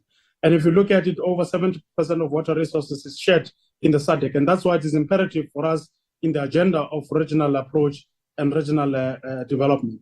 So at continental level, as I explained, DBSA is part of the Africa Water Investment Program, a program aimed at improving the investment outlook and supporting the continental resources agenda. And this is in support of the work that has been spearheaded by the Global Water Partnership. Honorable Ministers, ladies and gentlemen, I think Africa confronts a severe water investment gap that threatens the ability to meet sustainable development goals. As the DBSA, we are privileged to be part of the high-level panel campaign on water investment for Africa, which we called Mind the Gap, Invest in Water. And at the 78th session of the United Nations General Assembly in New York, we spearheaded, which was spearheaded by the President of the Republic of Senegal, Macky Sall, to mobilize at least 30 billion annually by 2030 to close the water investment gap on the African continent. This is the demonstration of the scale of challenge that we are faced with. So indeed, from our side, we're saying we're excited to really be part of the continent, the DFI that is supports the continent.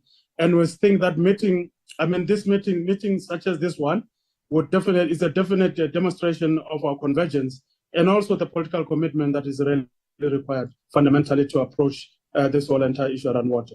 So the critical proof of the priority we place on sanitation and water will be the actions that we take henceforth. That is what will positively impact the people of our beautiful continent. So I thank you, Chair. Thank you so much, Mr. Rampele. That was a short and really concise intervention indicating some of the new programs that you have and also the opportunities that exist for countries in the region. So I saw a hand that came up on the floor, and hopefully we'll get to the moment where we could open the floor. But in the interest of time, we'll move very quickly to Ms. Barbara Pompili, who's the chair of the OECD Water Governance Initiative, and she will also share a very short intervention from their side in terms of how they see this joint work around partnerships to achieve SDG 6. Over to you, Ms. Pompili. Avec vous aujourd'hui pour cette réunion très importante. Je suis heureuse d'être là. I'm happy to be here. Barbara Pompili, former Minister for Environment and Climate of France, President of the OECD initiative for water governance. It is a network composed of over 100 experts of civil society, private and public sector, meet twice a year for a political forum. And the idea is to share experiences in order to improve water policies. Water in Africa, we know all of the challenges. Sub-Saharan Africa is about 40% of citizens who do not have access to basic water services, 70% without any sanitation installations access. Extremely high risk of shocks linked to climate. 90% of the impact is reflected on the water sector, and today 86 of the 100 most rapidly growing cities in the world are African. We've heavily spoken of the importance of governance leadership to better manage and govern water. Through these studies conducted, we've seen that local authorities have and will have a more and more important role to play in collaboration with the national authorities. The OECD in 2021 published a report on water governance in African cities. It was a study conducted in 30 cities of all sizes. And the main messages of such report were, regardless of a very centralized water policy in Africa, the increase of the local authorities' leadership is visible because 70% of those cities surveyed have adopted local policies for water and sanitation. The study shows that the lack of financing is a major challenge to good governance in the water sector, limited use of economic instruments, and we would need between 9 and 14 billion US per year to guarantee water security for the entire continent. And this is the reason why working in partnership with international institutions and dealing with financing for climate is an important aspect beyond what has been said with Burkina Faso regarding financial contributions for water. There are a lot of tracks that can be followed. My last message is that good governance, as it's already been said, is key for water security. So WGI supports the OECD principles regarding water governance and proposes a checklist composed of 12 actions to guarantee an inclusive, efficient water management policy, and supports the mayors and cities' water management plans. And then there's the OECD-led initiative that gathers over 50 African mayors so that their voices can be heard at the international level. Such roundtables should be supported and developed because it provides these people with a voice in the international arena with regards to water governance with all partners. I thank you for your attention. Thank you so much, Your Excellency. And with that intervention, we've covered a number of aspects of working in partnerships to achieve, to transform access to water, sanitation, and hygiene. Thank you, ministers that have made interventions here from Egypt and from Madagascar, and also interventions from partners. In the interest of time, I would like to pass the floor back to Katarina for the next session. Katarina, over to you. Thanks so much, Sitali. And we are running a little bit behind schedule, so I want to accelerate things as much as possible and as much as you will allow me. So we have learned a lot in the previous session, and arguably this is the one that we are starting now, the last one, is the most important one, not because I'm moderating it, but because it's about the enabling environment, putting in place all the right institutions, the appropriate accountability mechanisms to ensure that the resources that have been raised are spent efficiently, that the budgets are carefully designed with a focus on the most marginalized populations, on the needs of women and children, and that these budgets are used as intended.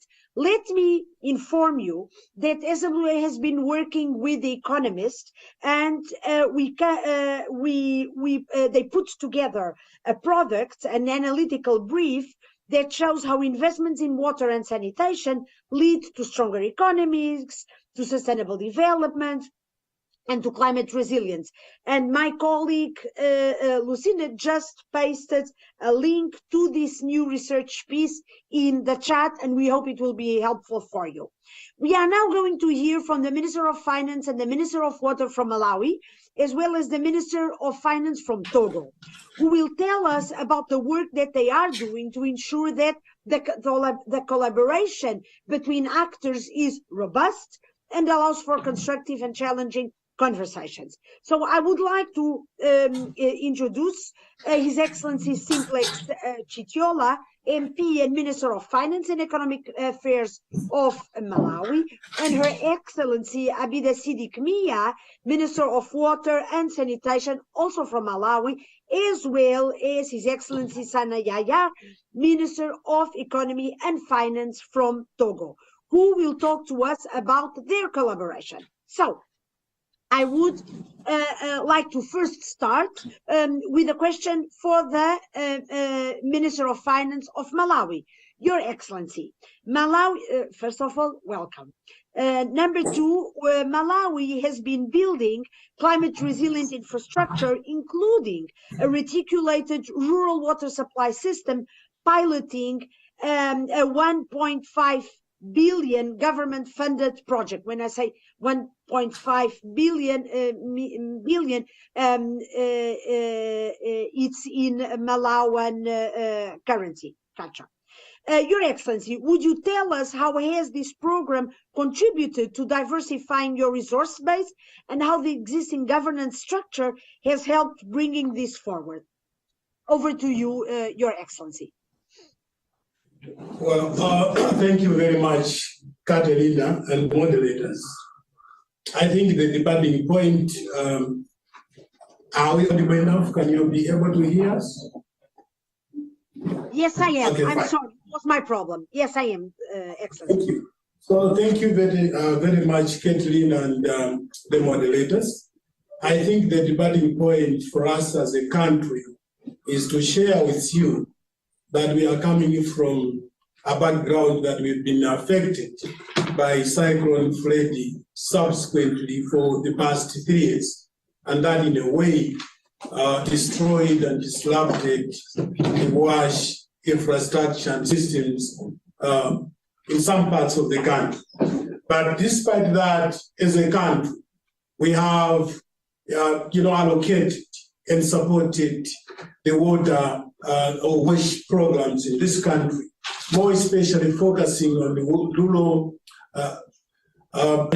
reticulated rural water supply, where we've funded with $1.5 million US. The background to this is that previously we used to have hand pumps, which were very difficult to operate, and then we have gone to a bit more better technology that serves time management, but also distance, that were part of the challenges women were actually facing to get water. So that we've done, and we are very much appreciating to the same. But I would like also to make mention that we understand that this injection of $1.5 million US is not enough looking at our biggest challenges in terms of wash. So government is committed, and very soon, since we'll be going to Parliament, we are committed to make sure that probably we increase the resources towards wash to make sure that we reach out a good number of population. We are not doing this in isolation. We are doing this bearing in mind that there is need for collaboration and networking. And the collaboration networking is helping my ministry appreciate the challenges and progress line ministries are actually experiencing, including water. So you would see that, yes, we have supported the WASH. Yes, we are committed to support the WASH even more, but we are also trying to strengthen the systems by improving the collaboration and network. Thank you very much, Catherine. Thank you so much, Your Excellency, and thank you also for the precision on the numbers. I think it's important to show everyone the size of the investment. It's not what I said, it were 1.5 billion US dollars. And thank you also for mentioning very openly, this is not enough, but also sharing your commitment, your government's commitment to further increase the resources allocated to the sector. And now we have a question to your neighbor, our dear friend, Minister Mia. Minister Mia, Your Excellency, the Water and Sanitation Ministry is, we all know, relatively new. Would you please tell us about your experience working with partners and other relevant ministries, including or in particular the Ministry of Finance, on building climate resilient wash systems? How have the existing governance structures helped? And was it more challenging given that the ministry is relatively young, or has this facilitated cooperation and efficiency of operation? Minister Mia, very glad to give you the floor. Thanks. And thank you so much, Katerina, for organizing this finance ministers meeting. It's been very educational. We've learned a lot today. Firstly, let me appreciate our President, His Excellency Dr. Lazarus Makate Japera, for putting this standalone ministry for it to get the attention it deserves. I'd also like to thank our Honorable Minister of Finance, Minister Simplex Chichola, for working in close collaboration with us. When I got into the ministry, a lot of our monies were hanging. We had like Malawi Water Wasik, that is with the World Bank, that was stuck because we didn't have a water resource board, of which we've managed to put into place right now. And the other monies that were hanging were like with the BDE and other funders, OPEC fund, and we've managed to pull all that funding in for us to continue with other projects, for us to be able to have access to more water and sanitation for everyone. There is also strong collaboration with the Ministry of Education, where we're working to make sure that all the schools have access to water for the girls especially, and just for decency and hygiene. And the supply in the schools and Ministry of Health, we are addressing all the hospitals as well, because some hospitals would have a borehole, and that would be a problem once the borehole is found. Then we have issues. So now we've gone into reticulation, water reticulation, where we're having it with solar-powered pumps and being able to distribute it to everyone through standpipes. This is also assisting us with regards to the climate effects and the shocks that we're facing. So these water systems are able to also absorb those shocks because it's high up on the tank, and when the pipes are being dug into, they're going deeper so that they're not washed away when we are hit by these climatic shocks that everybody is facing right now. We're in fear as we speak this year for anything that might happen to us. We also have solid collaboration with our development partners, including UNICEF, World Bank, African Development Bank, Kuwait Fund, Arab Fund for International Development, European Investment Bank, FCGO, and many others. We're also working with various non-governmental organizations like Water for People, World Vision, Water Aid, Pump Aid, Water Mission, South Africa, and of course many others. They've also helped us with our new policy direction of, especially in the rural areas, going for the solar powered reticulated water. So the challenges that we're facing as a ministry, we do not have all the structures in place as well as adequate human resources. Efforts have been made to create new departments, in particular, Department of Sanitation and Hygiene. This was very low in our country, and we're trying to fill these positions at the moment. Climate-related disasters which have been destructive. We're struggling to put in place coordination mechanisms, especially for emergencies at the moment. Thank you so much, Katerina, and your team. I submit. Thank you so much, Minister Mia. Thank you as always. And thank you so much for sharing with everyone your coordination, your close cooperation, not only with the Ministry of Finance, but also with other ministries within the government, as well as with other partners, from civil society to international financing institutions, bilateral donors, regional organizations, global organizations. This is also a challenge, right? Consultation, collaboration is very important. It also needs time and resources and energies to make sure that the different partners are aligned and support government's priorities and efforts. And thanks also for sharing the difficulties or the struggles in terms of coordination in the area of emergencies. Let me tell you that this is a topic that from SWA side, this is something that we are looking at and we want to do more now in the years to come.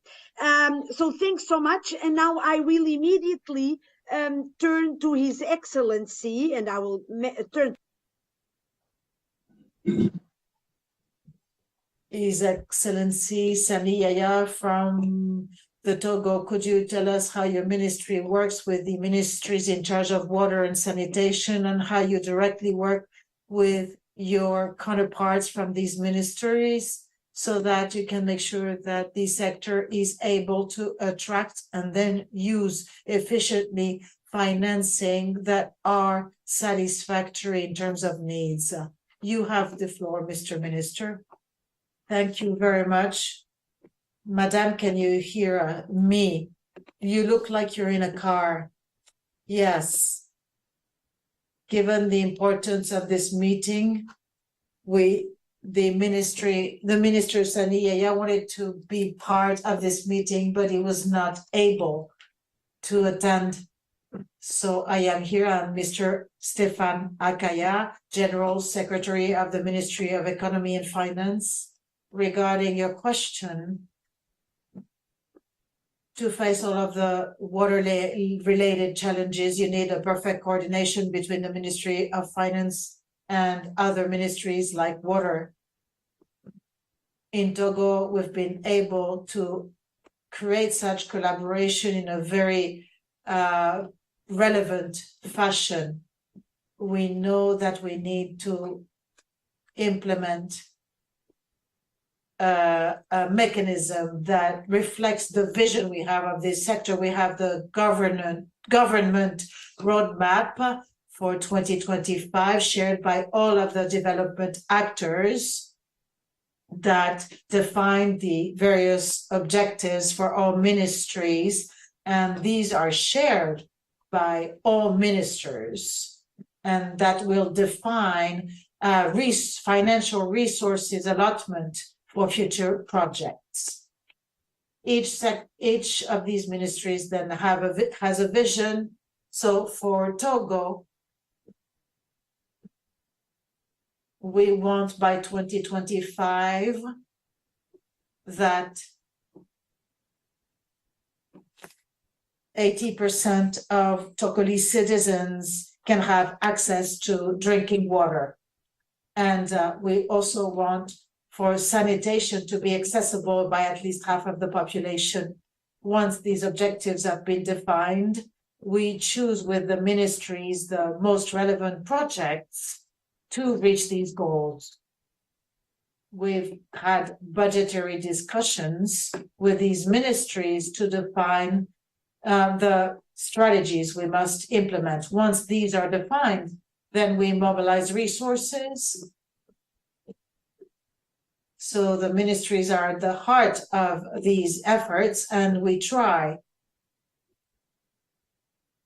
to see what are the best partners to implement such strategies. So we target partners. So in Togo, we are trying to define who will be a leader for the water sector, and it's AFD, so the French Agency for Development, and it will be the coordinator. Then we want to encourage the collaboration with the private sector. We've understood that to reach our goals, the government cannot work without the private sector. So that's the reason why the resource mobilization strategy is such that it will take into account the private sector, and most projects are defined in collaboration with such sector. We are paying close attention to governance, and we think the private sector can play an important role in bringing tools necessary to have sustainable governance and business models that will enable the government to not continue forever to give subsidies. And we will be able to boost sustainably such sectors. We can say that such collaboration is very successful in Togo today with all of the actors. Thank you very much, Mr. General Secretary. You've raised a few points. I think it's very interesting to hear you say that you've started by saying it is impossible to have a perfect coordination without having a framework, a vision, a mechanism that will then enable you to guide coordination and mobilize resources for the various sectors and priorities. Thank you also for having explained how you work with development partners, donors, private sector actors. At SWA, we think that we must include and not exclude partners with whom we work. And we are stronger when we work together. So thank you very much for this perfect illustration of these principles, Mr. Secretary General. Thank you. And it's now my pleasure to give the floor for some insights from Dr. Patrick Moriarty, who is the CEO of IRC WASH, also the chair of SWA Steering Committee, to reflect on everything that you have heard. Patrick, share with us.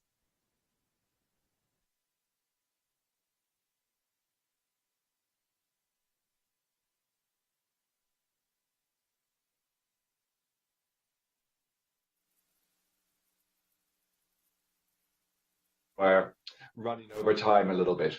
As you said, Katerina, have the honor to be the chair of SWA's steering committee. That means to some extent I speak on behalf of all 400 of our members. And I think one of the things that we've been hearing and just now recently is how essential it is that we work in collaboration, that we take effective collective action together. But what I'd really like to focus on for this couple of minutes is, and I think we've heard it running as a sort of red thread through so many of the great interventions today, is that we as a sector, as all of us from whatever sector, from government, from civil society, have the responsibility first and foremost to make our sector fit for finance, to put our house in order. For too long, the water and sanitation sector has been one that people don't want to finance because it looks like a leaky bucket.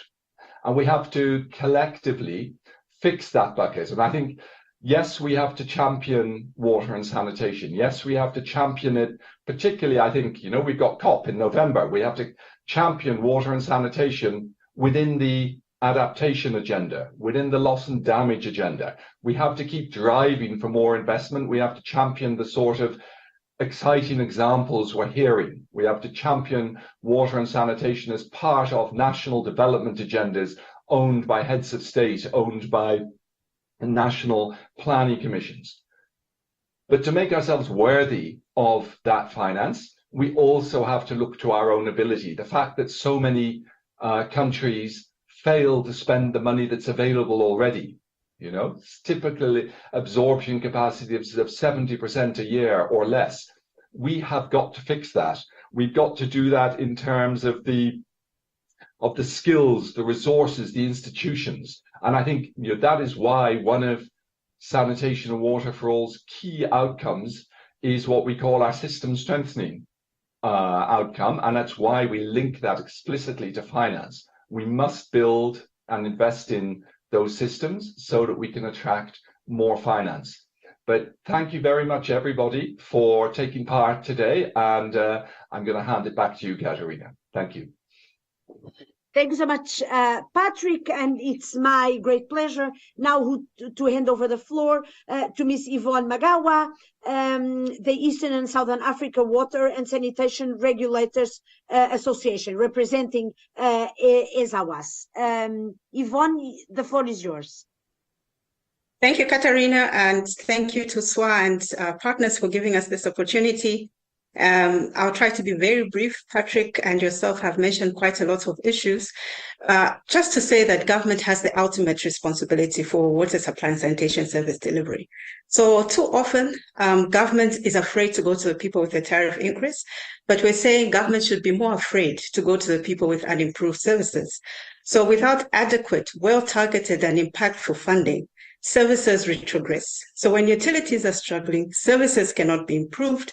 Poor services means no one wants to pay. So you have poor payers and the cycle worsens.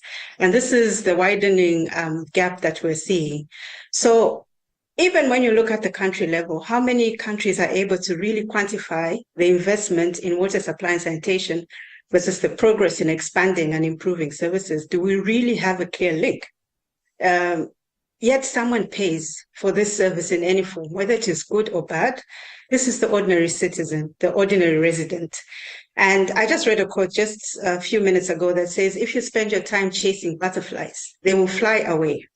But if you make a beautiful garden, the butterflies will come to you.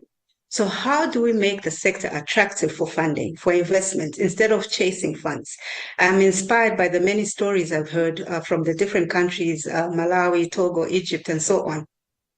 So clear mandates, strong accountability, and adequate resources to execute these mandates provide the ingredients for a progressive sector.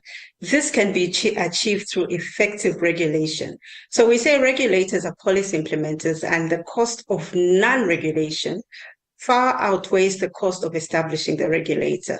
So in terms of accelerating and sustaining progress towards universal access, in terms of the framework of accountability, it means government needs to view regulation as a tool and facilitator for driving improvements in service delivery. Regulation ensures services for all without discrimination. So we will not have to worry about the marginalized, the poor, and so on, because regulation says universal access. There is need to invest in data infrastructure. We need to understand where we are. Tanzania, Zambia, Kenya, for example, are doing ministry-led information systems to be able to inform the sector. And also we need to have scenario analysis. We need to unlock funding beyond the tariff and reduce the burden on government for resource mobilization. So regulation ensures market rules are clear, the barriers for entry are reduced, and enforces accountability of institutions. And this is why we need to have regulation for impact. Thank you so much, Katerina. I've tried to summarize. No, I heard it. I loved everything you said. It's music to my ears. When I was the UN Special Rapporteur on the rights to water and sanitation, I always said the regulators are some of the biggest friends of the realization of the rights to water and sanitation. So I think that our discussion is coming to an end. We are running a little bit late. If I'm not wrong, 14 minutes late.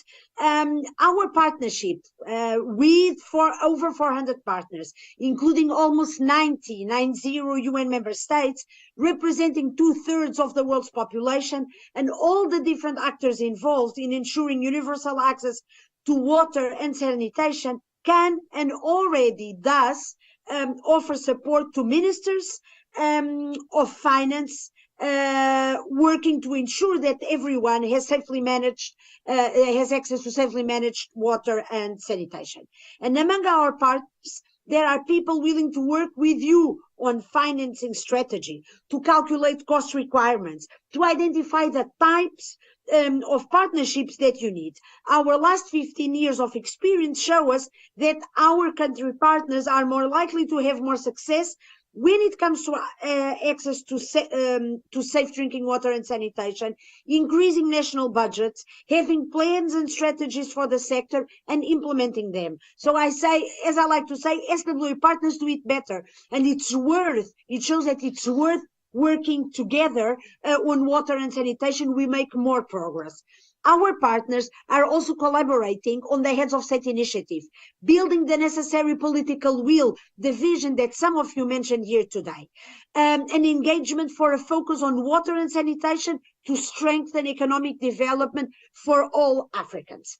Through the work of our partners, we develop a finance minister's handbook that will help you to identify the best strategies for your country and your context to contribute to implementing Africa's Agenda 2063 to ensure the Africa we want.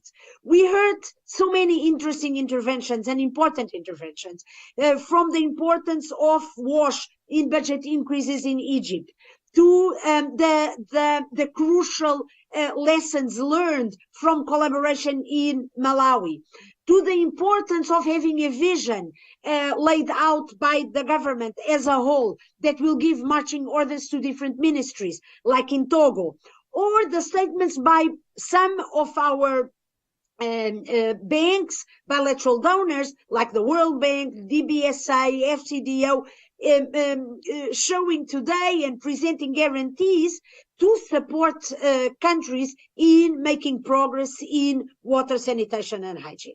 So it is possible to fix the financing gap through deeper political engagement, many efficiencies to be secured, but also better distribution of the subsidies.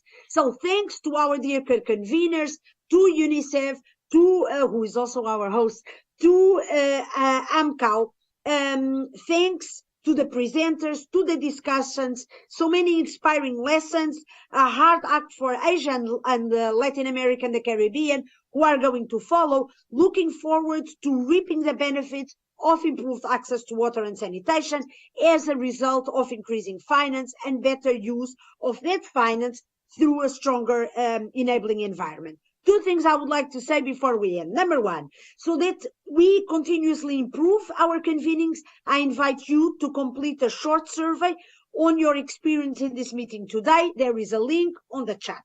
Number one. Number two, I would also like to thank our generous donors, SLO's generous donors, namely FCDO, DGIS from the Netherlands, USAID, the Bill and Melinda Gates Foundation, the Hilton Foundation, the Government of Spain, and IFD. Finally, thanks to my wonderful team at the SLO Secretariat, to the interpreters, and to Spark Street for organizing the technology. Thanks to all of you, and looking forward to continuing to working with all of you. Thank you. Merci e obrigada.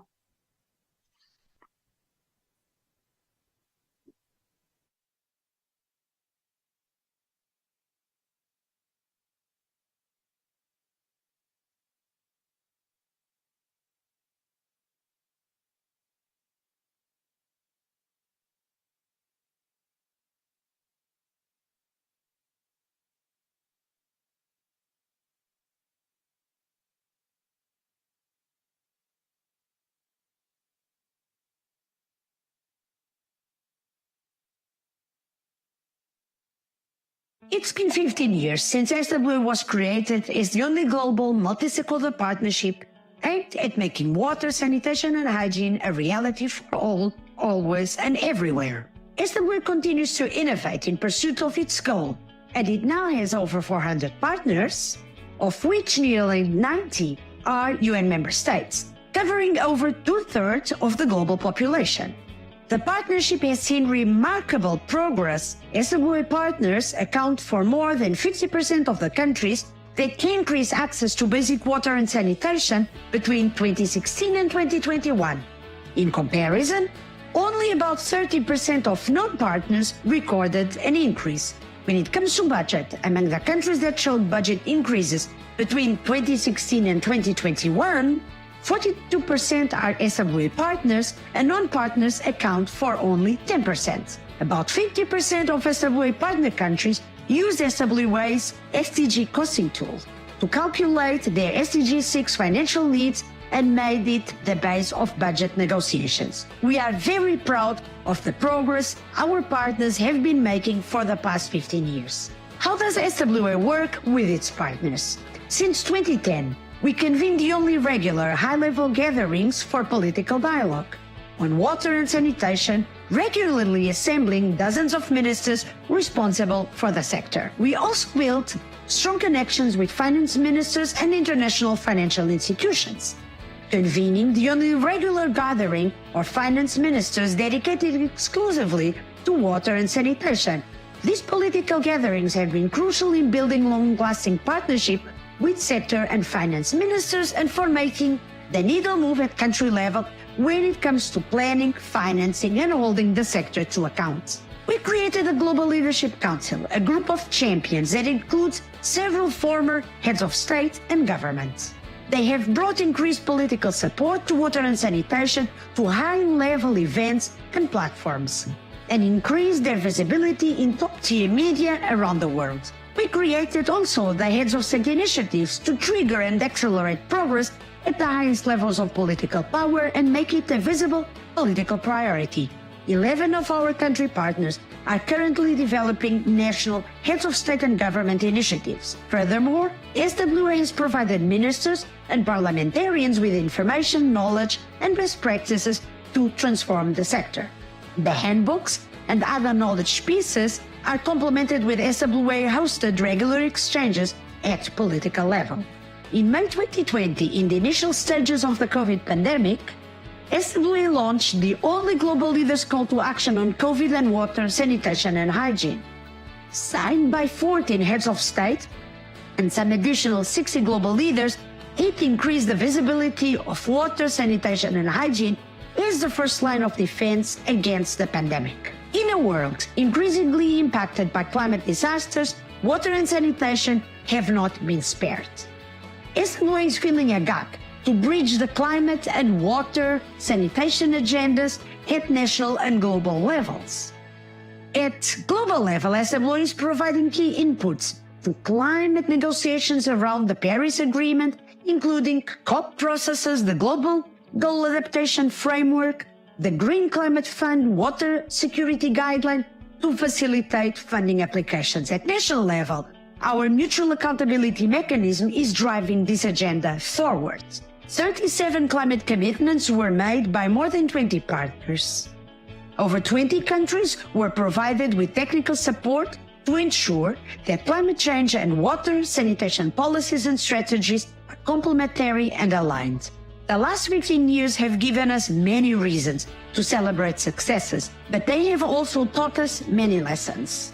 As our world continues to face old and new challenges, to make water and sanitation a reality for all, always and everywhere, our partnership will continue reaching up and out to deliver on its mission. We are extremely thankful for the support of our generous donors and the actions of our multiple partners.